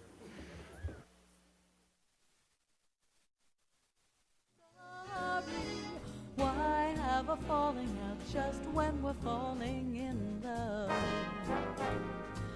There'll be some difference that get us, that naturally upset us. But people who have met us all say we go hand in glove. We're getting along so very nicely, baby, and that's my point precisely. Why have a falling out just when we're falling in love?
Okay, going to call the City Council meeting back to order. If we could read item number 28. Item 28, subject appeal of Keith Schofield and Kay Robinson from the Finance Director's decision regarding a water bill for 1617 Paterna Road. Okay, so as an appeal, just to explain how this will work, we'll have a staff presentation, and then the appellant, you'll have up to 20 minutes to give your presentation, and you'll see the timer right there. And you don't have to use the entire 20 minutes, but you're welcome to. If there's any public comment at that point, we'll take public comment. And then after public comment, if you have any time left out of your 20 minutes, you'd like to say anything in addition, you're welcome to. And then it comes to council. And when it comes to council, it stays up here unless we have any other questions for staff or anyone in the room. Before I turn it over to Mr. Samario, I just want to ask if any council members had any ex parte communications in relation to this appeal. No. Okay. So thank you, Mr. Samario. Thank you, Madam Mayor, members of council. Bob Samario, Finance Director. So just to give you a little context to this, we have somewhere in the order of 30,000 accounts, utility accounts, water, wastewater, and trash. Every year we have occasions where folks let us know that they've had a leak in their property, whether it be irrigation or a running toilet or a running hose, or not running hose, but a running toilet. And we have a policy that addresses that. We see 100 to 200 of those cases a year, and we make adjustments for those kinds of situations when they provide evidence, which we'll talk about in a moment. But there is probably a handful of cases per year, less than 5 probably, where there's no leak that's been evidenced. There's no real explanation as to where the water went, but there is a high usage of water that the customer brings to our attention. And we do some analysis depending on largely the request of the customer. So this is one of those cases where it's unexplained to date. We don't know what happened with the water. And so that's part of the mystery and part of the frustration with these kind of cases. And I'll lastly mention that the customers, Mr. Schofield and Ms. Robinson, very nice people. It's unfortunate that this occurs. I really appreciate their attitude and approach to all this. So it's not really been a confrontational issue. So our current policy for extraordinary use, and this applies to, as I mentioned, leaks, when there's evidence of that, or even cases of theft. There are times when folks believe the water was stolen. So this policy, our policy applies to that. And what happens is what we do is in those cases, we will charge the customer for all the water that is used and shown on the meter or metered water above their average, which is a calculated average. And it's based, and we charge that at a tier 1 rate. As you know, we have several tiers of water that as we go up in the tiers, they're much more expensive. So what we do is we charge them for the water above the average at the tier 1 rate. And it really provides, because of the current differential in those tiers today, because of the way our rates are structured, it provides a pretty substantial relief to the customer. And same with there's a theft, that we require that they file a police report. And if they do so, then they're subject to this kind of adjustment. And also, depending on how much is the final bill, once we've done this relief, we will give them more time to pay. So we could give them up to 12 months to pay if needed. In this particular case, we had the customers, their account, their property, we had a metered water use of 392 cubic feet. It was measured between November 17, 2016 and December 20th, 2016. And just to kind of give you some context, the average over the previous, and that should be 6 months, not 12 months, but the average over the previous 6 months was 2,900 100 cubic feet or HCF. So in this case, their total bill for water, just for water alone, not including trash or wastewater, was $9,977. Because the customer, although they don't really believe the water was stolen because it is a tremendous amount of water, they did file a police report, and accordingly we offered them an adjustment to their bill that would reduce their bill by about $7,500, $7,600 down to $2,393.44. They denied that offer because they believe that that water was not in fact ever used. So their request, and they did a calculation of what the average is, which we're not in agreement with, but they're arguing that their average was 13 HCF, which would provide them a $9,700 relief to their bill. So what we did, and we do this oftentimes on these unusual cases, where we bench test the meter. So we actually pull the meter, it's taken to the shop, it's tested under similar circumstances and pressures as was similar to that property. And the meter in this case, which is typically the case, is found to be working. And just as a note, meters, as they get old, their mechanics start to slow down, the propeller starts to slow down. So we typically find that meters underread. I can't conceive of a physical situation where a meter would overread, and that's an important part of our approach to this. But in any case, this meter was tested, and it was found to be within a reasonable tolerance of accuracy, in the 90%, 95% range. We also calculated this to see, is it possible for 392 HCF of water to be moving through a pipe? And that was really a question asked by the customers, and I thought it was a good question. So we did some analysis, and Public Works staff did this, and they found that 431 units of water could flow through a half-inch pipe, and they have a 5/8 inch pipe, but it could flow through that in 16 days continuously. Obviously, it's unusual, but if hose could be running at that amount of time, it would consume 431 units of water. Something else what we did was we contacted the manufacturer of the meters to see if there's any way from their perspective if the meter could overread. You'll see from the presentation, I believe, from the customers that their argument is, their speculation is that some of the dials had to have stuck, and that's what caused the overread. And the manufacturer said that it really couldn't happen, particularly when you see it then working again. You just don't. It's unlikely that would occur to begin with. But the fact that it was tested and it wasn't found to be sticking would suggest that that's not what occurred. So the options that we see for council is to offer additional time to pay. Under these circumstances, we don't provide any kind of relief other than time to pay. It's not like a leak or a theft. With these unexplained situations, we don't charge them at a lower tier. We just give more time to pay. Because they did file a police report, we're able to grant them some additional relief. So the options for council is beyond what we're already offering of dropping the bill to about $2,400. Council could offer additional more time to pay. And if council wanted to provide additional financial relief beyond that, our position is that it would have to come from the general fund. So some general observations. This is not the hired meter use what we've seen. We saw in 2014 a residential customer having 554 units of water, also unexplained. Back then, this is before we had the more substantial rate increases to our water. So the bill was somewhere in the order of $4,000 to $5,000. And again, the same policy approach was used, and they ended up paying for all the water, first based on their existing bill.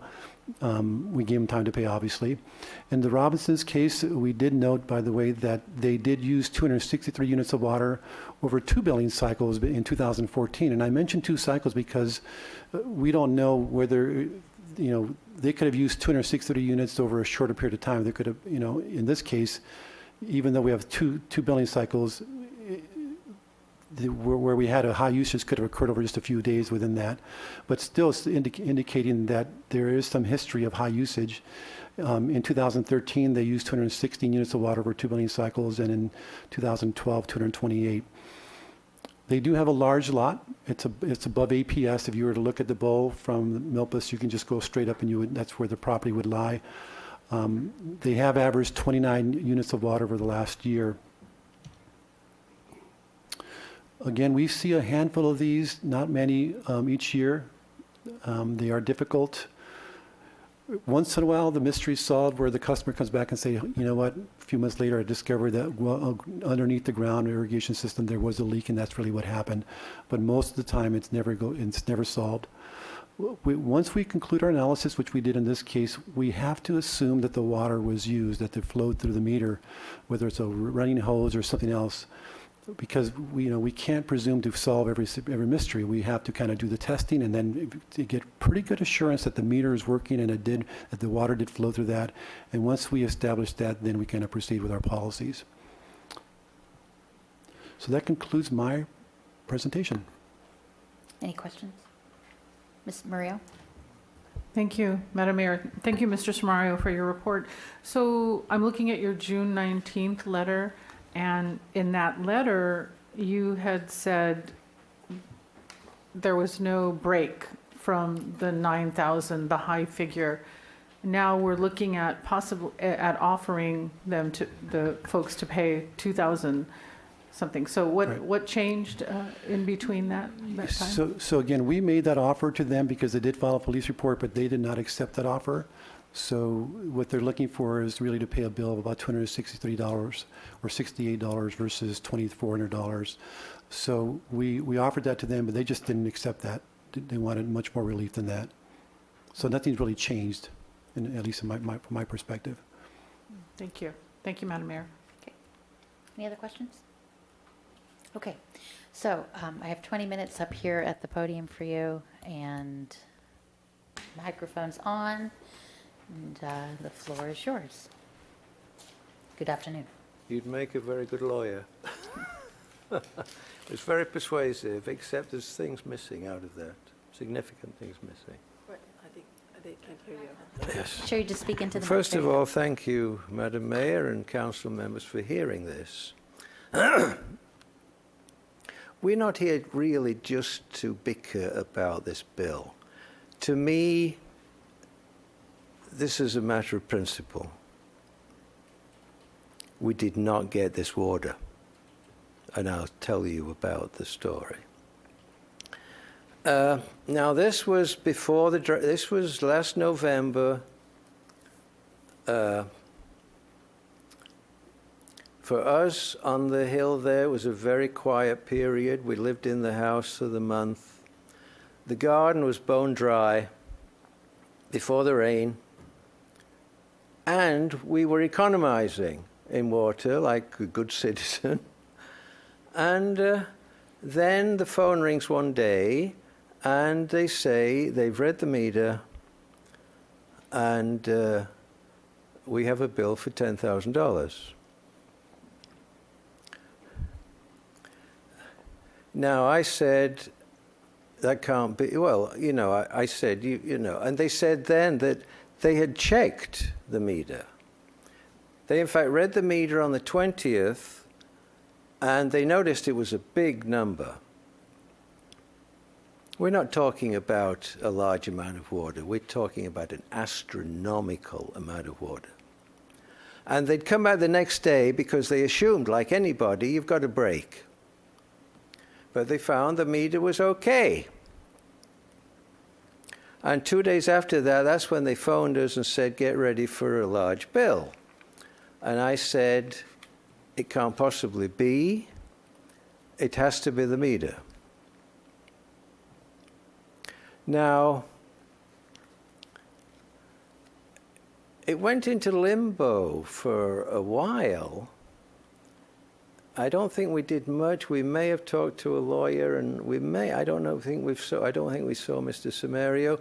But a month went by, and we get the next month's water bill on the same meter, and it's 4 units. It's not the 392 units. It's 4. It had rained. We'd used even less, but the meter was okay. The meter was okay. So let me go to show you. You do need to speak in a mic because you're being recorded, so there you go. There is a mic right there. Perfect. Let me show you what the story is here and why we're here today, why we feel we have an issue. This is what we received, you see. A rather large increase.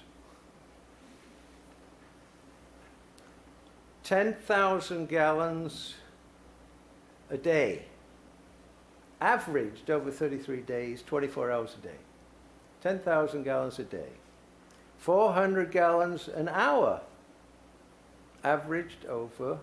Now, it's funny, we've just been talking about flooding here, and I got flooding in my brain, like you must have. But this would have filled the swimming pool 6 times. We'd have been flooded, and the neighbor would have been flooded, and the whole hillside would have been eroded. I don't know about you, if you know anything about water. I'm familiar with this. If you have a lot of water and you release it on bare ground, it's evident, it erodes. It washes the soil away. We have gardeners every week. The gardeners never saw any change on our property. We never saw any change on our property at all. So this is why the possibility of us receiving 10,000 gallons a day for 33 days is totally impossible. As Mr. Samario said, there was no break, and the concept of stealing from our property is a farce. It would be impossible. There's no way they could have loaded that amount of water into trucks, even if they wanted to. So But you see, I'm by profession, I'm a scientist. I spend my whole life analyzing problems. To me, this is a fascinating problem because the meter had readings on it. We can't deny that. The meeting started out at 6827. I might say it's an 11-year-old meter that wasn't mentioned. And it went to 7219. Now the meter did change. The meter read that change. The question is, how did it read that change without delivering water? Well, meters are a mechanical device. They have two aspects. They have a vein that flows to get the flow, and then they have some recording dials that count, the counter. And the counter counts. Almost like a bicycle lock, it counts. It gets to 10, it's not quite like a bicycle, but it gets to 10, then it picks up the next ring and counts tens, the next counts hundreds. You know, you all know counters. So you see, the thing was the bill. Now, the thing I find very interesting, and I think to some degree is the solution here too, is they read the meter on the 20th, and they inspected the meter on the 21st, the next day. And the meter went okay from that point on for the next month. And then after the next month, a week after the next month, and the next bill, they did in fact come and put a new meter in. And that's when they tested the meter. I mean, they tested the meter when the meter was okay. Of course it was okay. It was okay. The glitch in the meter had ended by then. Now, this is my theory here, that what happened was during the counting, and particularly when it went through 0, when it kicks into the next channel. You see, you can start counting at 6827. It counts 28, 29, 30, 31. When it got to 31, the first two gauges stuck together. And the two gauges went around together, so it started counting in 11s. It went 31, the 1 went to 2, the 3 went to 4. So it went 42. You see, the two gauges are moving. 42, 53, 64, 75, 86, 97. Now, 97, the 9 is about to turn. It's going to hit 0, so it's going to click up to the hundreds. But it's already dysfunctional and counting too much, so it in fact counts 2 and it jumps to, so the 7 goes to 8, the 9 goes to 0, but the 68 goes to 70. And then the very next time, it goes 8 to 9, 0 to 1, and counts in 2 then. And you get, in 12 steps, you have 1,200 cubic feet there. And that's what we feel we probably used, actually. So that's the glitch, I think. Now, the manufacturers did not say this is impossible. They said it usually never corrected itself. It would continue. And I think if this had been left, it would have continued, actually. But I don't know what the meter reader did when he came back on the 21st, but he did something. He disturbed it in some way that it went back to normal.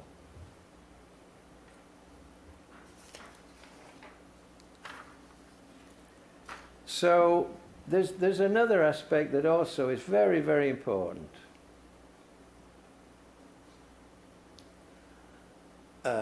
The first thing is any mechanism can break, you know that. in life. And the fact that I think the water district has a policy of replacing valves every so long. They replace them because they know they're going to have problems. If the volume had been smaller, I probably wouldn't be here today. We'd have paid the bill. But this volume is impossible. Absolutely impossible. There is no way the water could have disappeared, period, without showing some evidence. And I was disturbed that nobody came to inspect the property. They never went beyond the meter. I guess they're not responsible for beyond the meter. They didn't accept any responsibility about this water. Now, the thing that is extremely important and was not raised by Mr. Samario is you put this amount of water through a pipe, it will make a noise. We're in a house on the Riviera. It's very quiet. If we ever have a faulty toilet or anything in the house, you hear it. It makes a noise in the pipes. And especially in the middle of the night, you would hear any water flowing on our property. And more than that, our mailbox is 3 feet next to the water meter. We go to the mailbox every day. We never heard any sound coming out of it. That meter, if it was going at this rate, would have made a tremendous sound.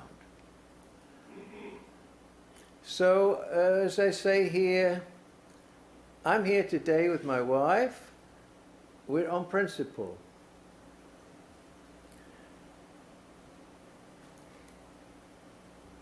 Mr. Samaria believes the water district delivered it to us and he wants the money. It's reasonable.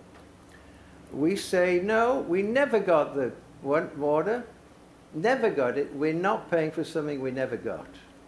We got I don't care if he charges us for 29 units, we'll pay the 29 units.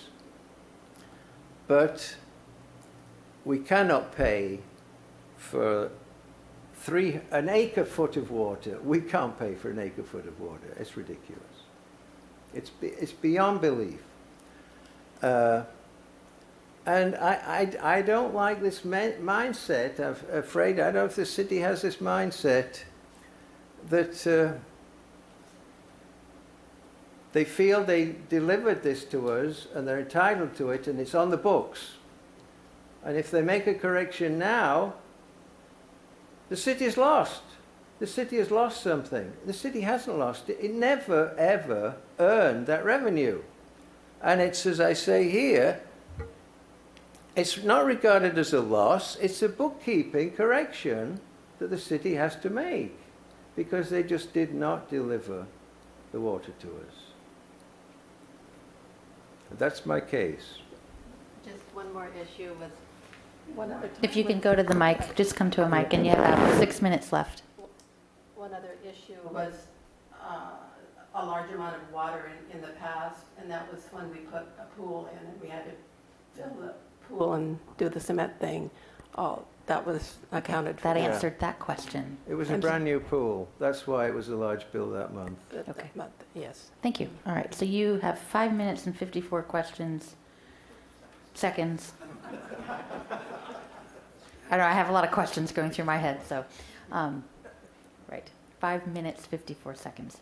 Are there any, there's no public comment. Okay, so actually, there's no public comment, so if there's any final statement, but you've just made your statement, anything else you need to say at this point? Just one thing is that we have faux grass or fake grass or whatever you call it in the backyard, so we're very aware of not using too much water. Great. Thank you very much. Okay, so it's to the council. Mr. White. Thank you, Madam Mayor. I wanted to ask staff about, in your talking with the meter manufacturers, had this problem, and I appreciate that the meter went back to performing properly, but did the notion that we're hearing suggested here, had the meter company experienced that that malfunction, that sort of malfunction? So I'm going to ask before? Ms. Teresa Lancey, she's the water distribution supervisor, to answer that. I didn't speak with the manufacturer directly, but she or one of her staff member did. Thank you. Madam Mayor, Council Member White, we did contact the meter manufacturer. They did not tell us that they had experienced any kind of issue like this in the past with the meter register dial sticking. I actually have the email from the meter manufacturer if you're interested in some of the specifics of what they mentioned. But the gist of it is that it's a gear-driven system, and so if a gear is going to fail, it's just going to fail. It's not going to magically fix itself. And so he didn't see, especially after we had tested the meter, that it couldn't have failed in the manner suggested and then gone back to functioning normally. I hear that, but my question was, did the company describe or understand the proposed malfunction that was described here, and had that occurred, even if it didn't get better later, had that Siamese twinning of gears occurred before? We did share the customer's supposition with the meter manufacturer, and he did not speak to that specific issue. Okay, thank you. Mr. Dominguez? So I have a question regarding the amount of water used. The applicant was saying that it would be impossible to use that much water, but it sounds like they used 200 and, let's see, what is the number? 200 and something HCF on 3 previous occasions, and it sounded like filling a pool and doing some construction was part of it. So is it possible to use 392 HCF? What would that look like? Madam Mayor, Councilmember Dominguez, we did look at that, and what we did in analyzing that is we looked at the piping size and the water pressure in that area and what the typical gallons per minute, gallons per hour could be in different pipe sizes and over different durations. So in looking at that, we did review this with our engineering staff to see if the assumptions in the pipe schedule, gallons per minute, were reasonable, and they concurred that they were. So in just 16 days, you could use 431 HCF of water. And that's with all the hoses running and taps on? That's a half-inch pipe running at 840 gallons per hour, which is like a medium water pressure amount. And the nearest fire hydrant to their home was last measured at 90 psi, which isn't very high, but it's definitely not a low water pressure. So where their house is, where would all of that water end up? If they were producing, was it 890 gallons per hour? I try not to get into where does the water go. I try to focus on what is the meter functionality. But in preparing for this, we did note that there is a sewer pipeline that goes on the east side of the property, and there's also a storm drain on the east and west side of the property. So I'm not saying what happened. I don't know what happened, but it is possible that perhaps there's some place for the water to actually get into those areas. And we did also, it's been very dry when this happened, and so especially in the hill areas, water's going to follow the path of least resistance, and so it could easily go into the ground, and something like that could show up somewhere else, or just end up getting taken up by the soil. And could these storm drain, the east and west ones, could both of those take up that much water, or would that start flooding or back up? I can't speak to that. Okay. Thank you. Mr. Hart? Well, to me, it's just the mystery of the missing water. I don't have any idea what happened, but I believe this Mr. Schofield and Ms. Robinson, and I just don't think, I've been here 12 years, never, ever, ever had this happen and come to council like this. So I just think we need to figure out a way to do a do-over and get their new meter working the way it's working now. Anyone else? We're looking at upgrading our meter. I'm just thinking of future, still have to figure out what to do with this particular situation. But here's a situation where something happened over a month, and that was very unusual.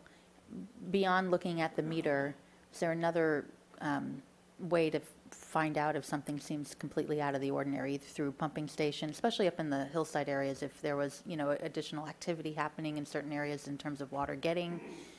I mean, if all the water was really going through this, you would think that we would have noticed, or I don't know. I mean, can we have noticed? Is there a possibility of noticing that? Or with the new meters going in, is there a way to monitor that better so you see something happening out of the ordinary?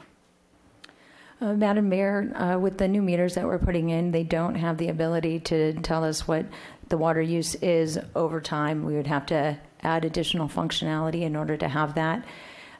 We can look at nearby, reservoirs and things like that, but we don't have, district metered areas that are looking at all of the water into one specific area. So it's really difficult to say, especially in areas where you've got a lot of households that are served by that particular location, whether or not that points to anything. Right. Okay. Okay. Ms. Murillo? Thank you, Madam Mayor, and I really appreciate your case and the difficulty here. I'd like to support staff in their assertion that the customer can pay way less than what we think what they could have been charged. So $9,977, so almost $10,000, and the city's willing to take $2,393, so essentially $2,400, and that seems reasonable considering the mystery. And I do appreciate your intelligent presentation today, but that would be my suggestion, Madam Mayor. So denying the appeal? Yes, ma'am. Okay. Mr. Hotchkiss? There we are. Yeah, that was a good presentation, and it is, as Mr. Hart says, a complete mystery. So we're trying to split the baby here, if I can put it that way. And I understand by policy that we've got to ask for $9,000, whatever, but you've made a pretty generous offer. I'm wondering if the appellants would reconsider, knowing that it's unfair, but at least it's a lot less. I ask you that.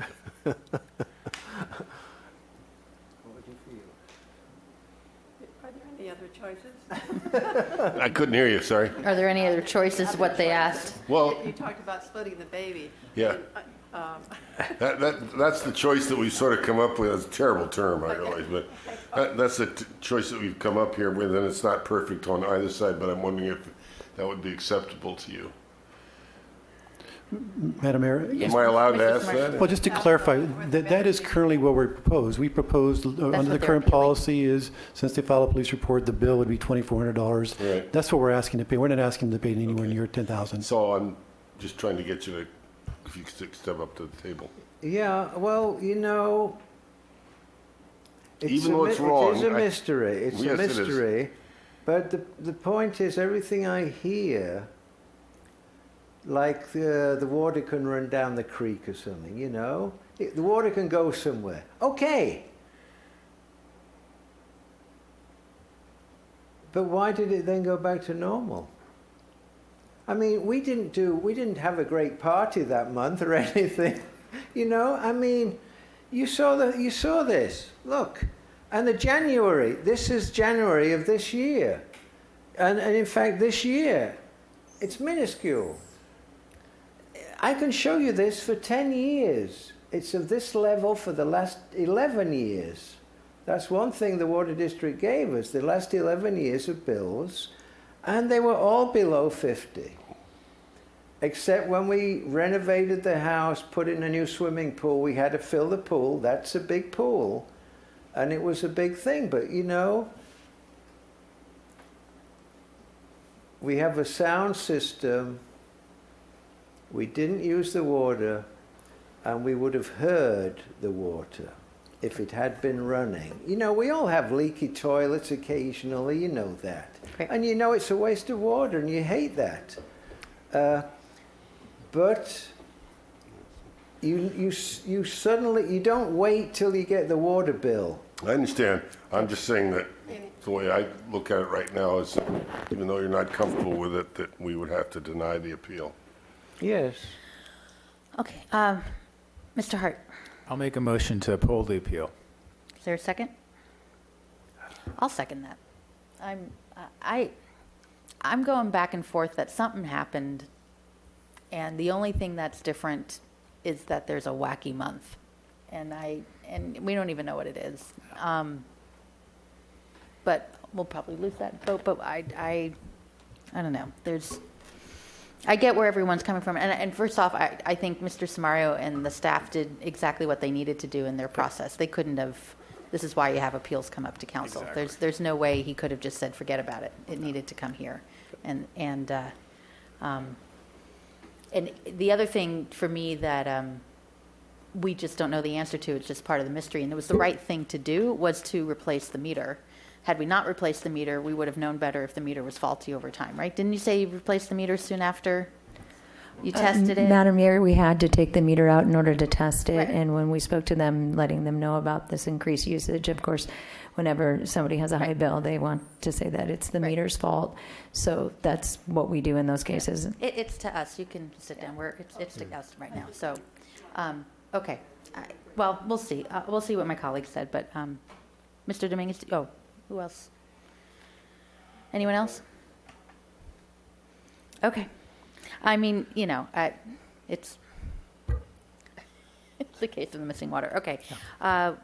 So the motion is to uphold the appeal. So basically what that would mean is that what would the bill be then? I guess that's the question. Whatever the... So average. Yeah, their bill would be, I think, somewhere around $260 some. The difference between $268, let's say, and the $2,400 we're offering under our policy would have to come out of the general fund. And the difference up to the $23.93, not the $10,000, right? Right. And no, the bill is Madam Mayor, 600. excuse me, sir. The bill is Excuse me, 600, sir. yes. It's to the council, sir. Thanks. Yes. Madam Mayor, Mr. Samario is correct that if you just want to adjust the bill, it's going to have to come out of the general fund. Understood. You've heard what could be considered as evidence from Dr. Schofield about a theory of how the meter went bad. If you believe that, there's no general fund charge. You're accepting the theory that the meter had a defect. So we would just make that notation. Well, that the meter, that's no, separate and this is a apart. quasi-judicial matter. You need to make that factual finding. So if you can't make that factual finding, Mr. Samario is absolutely correct. This amounts to a charge against the general fund and the rest of Santa Barbara's taxpayers to relieve the pain here. If you believe the meter malfunctioned based on what you've heard today, you can do what you wish with the appeal. Do what you wish with the appeal. Okay. Mr. White? Thank you, Madam Mayor. Having sat on the appeals board for the city 25 years ago during the last drought, when these appeals came forward, I got to see a range of tragedies and situations, and it's a painful one to have to confront. I appreciate our attorney weighing in, actually, because we have a theory. It's an interesting theory. It's a plausible theory, but it's one that has no foundation in what the manufacturer reports, that this problem has not occurred with these meters that they have reported. So I have a hard time leaping to that as the cause, as the potential cause. I think that our approach of charging the minimum for the water it's imperfect, but I at least think that it's stepping toward these conscientious people who show that they on a large property are using water wisely and that they're not flaky. But I just can't go all the way back to the 200. I think that the $2,000 bill is what we're also we're protecting the city's fisc, and so that's where I land on this. Yeah, tough decision. Mr. Rouse. Thank you, Madam Mayor. Well, I'm struggling with, once again, looking at the historical usage and this incredible spike. And even though the historical usage did have 2 spikes before, they were explained by the occurrence of a swimming pool, filling the pool up. And one thing that the appellant brings up is that it did, in fact, they did in fact investigate their own property. And I don't know if the staff went through and did toilet testing, whatever, but we did the meter testing. And this is a hard one because like you said, you're looking at a pattern of use that doesn't speak to this huge spike. You're looking at a mechanical device that may or may not be fallible. I don't know. I almost hate to make the finding that's fallible because what else does that open us up to down the road? I don't know. But it's hard to find the appellant somehow, I don't want to use the words guilty, but I mean, it's culpable for this water use without any other kind of evidence, without any kind of neighbor. But I mean, this is a lot of water. So this is a hard one. I'm having a hard time finding that the Schofields use this water, but at the same time,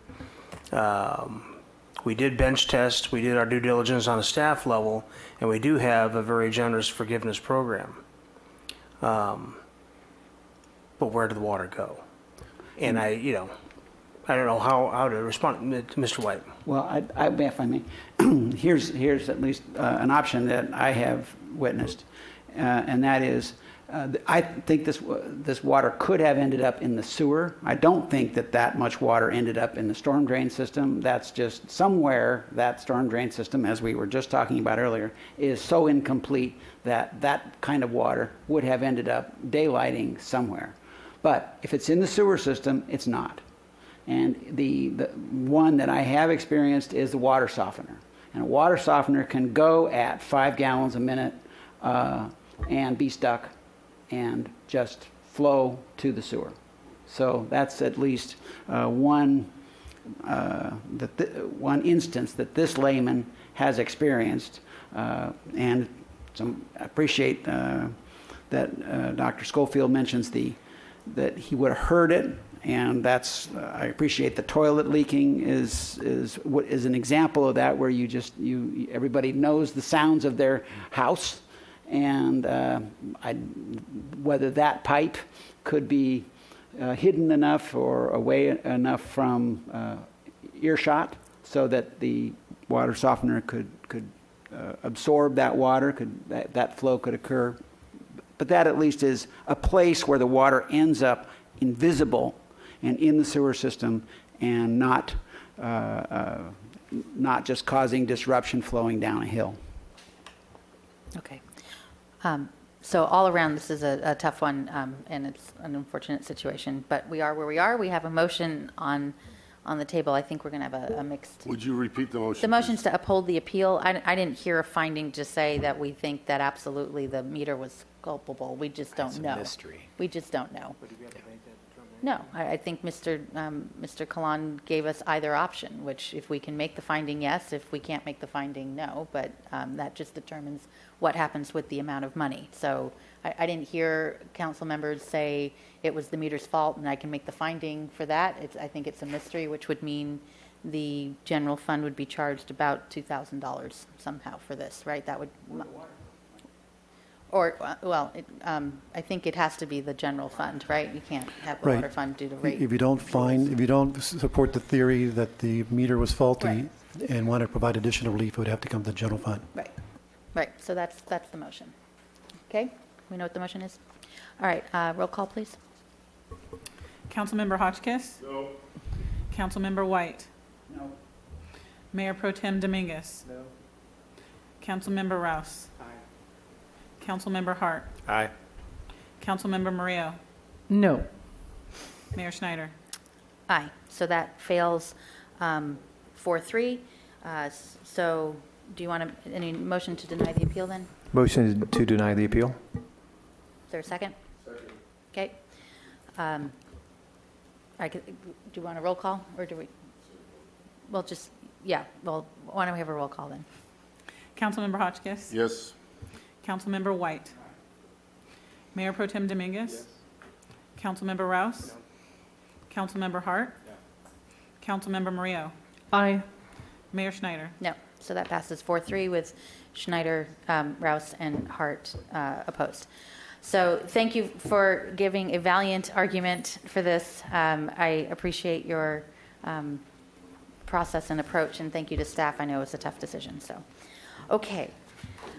Before we get any council member committee assignment reports, I wasn't quite clear. Could I we- speak for 1 minute, please? no, the item's over. We can speak after. What was the decision, though? The No? decision, we denied the appeal. You denied it, yes. 4-3. Okay. Yeah. Thank you. Okay, before we move on to closed session, I want to just acknowledge 2 individuals since our last meeting who has, did you have a council member committee? Okay, go right ahead. Go do that first. Yes, Madam Mayor, on Sunday, Councilmember White and I attended the 9/11 ceremony with Brother Chuck Reed's, Pastor Reed's group at the Louise Lowry Center. It was very, very moving, and if you've never been to one of Pastor Reed's events, just listening to the women in his family sing is worth the effort of going there in the first place. They often sing at the Police Foundation thing as well, which is always fabulous. And then this morning I met with a group of the AIA, and we're working towards State Street Charette, fix State Street. So that'll be coming up in the probably in October. I'll keep the council posted on that, moving towards trying to look at new and inventive ways to make State Street a vital and happening corridor once again. Great. Thank you. Ms. Murillo. Thank you, Madam Mayor. Members of the community met this morning and myself with the Mexican consulate, and we're looking at a response to the White House DACA action. The Santa Barbara Youth Council met yesterday, and they're putting on candidates forums for election season. And they have a new group of students serving. They've just been seated, and they're looking at leadership training and their usual community service projects. Our Community Choice Energy Subcommittee met yesterday. We went over the feasibility study, and we're looking at different ways to move forward our Community Choice Energy program. I attended a Better World Series lecture put on by Loetry. It was on sustainable agriculture, and it had a lot of local farmers and beef growers. Very interesting. The Mesa Homelessness meeting met on Friday, and we were talking about the oversized vehicle ordinance. And for folks who don't know it, the New Beginnings Safe Parking Program found 19 daytime parking spots for people who live in their RVs, so that they can be in the downtown area to go to job interviews and take care of doctor's appointments. It was a miracle, and I'm very, very pleased. Our West Side Community Group is putting on a community cleanup. And Councilmember Dominguez, you were talking about the mattresses. One of the things that we do in our neighborhood association is when we go door to door, we leave notices about how people in the apartment houses can organize themselves and do their 2 cleanups themselves with their property managers. So it works out pretty well. The Living Wage Committee met last week, and a good discussion about health care, because that's a big part of the employment situation. So the Planned Parenthood event. They have a new California director, and we heard a nice keynote speech from her. And I'll stop right there. Thank you. Mr. Dominguez? I attended the CEC workshop on how California can help lead the U.S. in innovation in energy and the environment. I attended the Urban Land Institute's workshop. They're starting a new chapter here in Santa Barbara, and they work on housing and land use issues. And I attended the Centennial Project kickoff at the Museum of Natural History, and they're doing a major rehabilitation and adding some new exciting facilities to their museum. Mr. White? Thank you, Madam Mayor. Well, in addition to Pastor Chuck at the First Responders meeting, Pastor Mike McGrew also gave a really tender homily, which was really moving. And so at the Kachuma Operation Maintenance Board, this was just about the time that we were, while we were off in August, the Forest Service presented a draft burned area emergency response assessment of the Whittier fire. I don't think I've ever heard a grimmer assessment. They said that it was really bad. Everything, every category they talked about, the steepness of the property, the intensity of the fire, bad and bad. Luckily, the fire wasn't that big, and so that will be the difference between this and, for example, the Zaka fire, which was just enormous in size, so that the quantities of debris that are anticipated to go into Kachuma Lake will not be as great as what we experienced in the Zaka fire. And then on another note, our mitigation of a mitigation, the oak tree program over replanting program there. Some 4,700 trees have been planted, and we have another 1,100 to go to complete that program. Oh, and then back on the burned area review, one of the great items of concern is what are we going to do with the few steelhead that remain up there, where we continue every day to pump water up to a bit of Hilton Creek. And their recommendation was that they be moved, because quite a bit of that watershed was burned, that those should be moved to a stream that is not affected or another place. And so that's our steelhead program, obviously, was hammered as well. Thank you. Mr. White and I also attended a Sister Cities 9/11 peace concert last night, and that was very well attended, so a lot going on. Before we get to closed session, we will be adjourning from there, but I wanted to acknowledge two people who have passed away since our last meeting. One, Chris Casebeer, who was on our Parks and Rec Commission. He was also a member of our Rental Housing Mediation Committee, all-time great person and close friend. So he passed a couple of weeks ago, will be missed. And then also one of our own, Officer John Katai, passed away just recently. I see Dan McGrew and Ed Olson here. Thank you very much for being here to acknowledge this as well. I knew him in the back of the room. He definitely had a presence in the room when we had council meetings. I know he was also one of our restorative police officers and helped a lot of people who were needed a lot of help at a very important time of their lives, and I know he was instrumental there. So there's a celebration of his life this Friday at the Carriage Museum. I know Lieutenant Olson, you'll have some information if we need to know about it, but I'd like to adjourn in both these men's honor. So we will do so at the end of the meeting, and if you could, thank you for being here too. If you could read the closed sessions. Item 29, subject conference with labor negotiator as described in agenda item 29. Item 30, subject conference with city attorney, anticipated litigation as described in agenda item 30. Thank you, and we will adjourn from closed session. Thank you very much.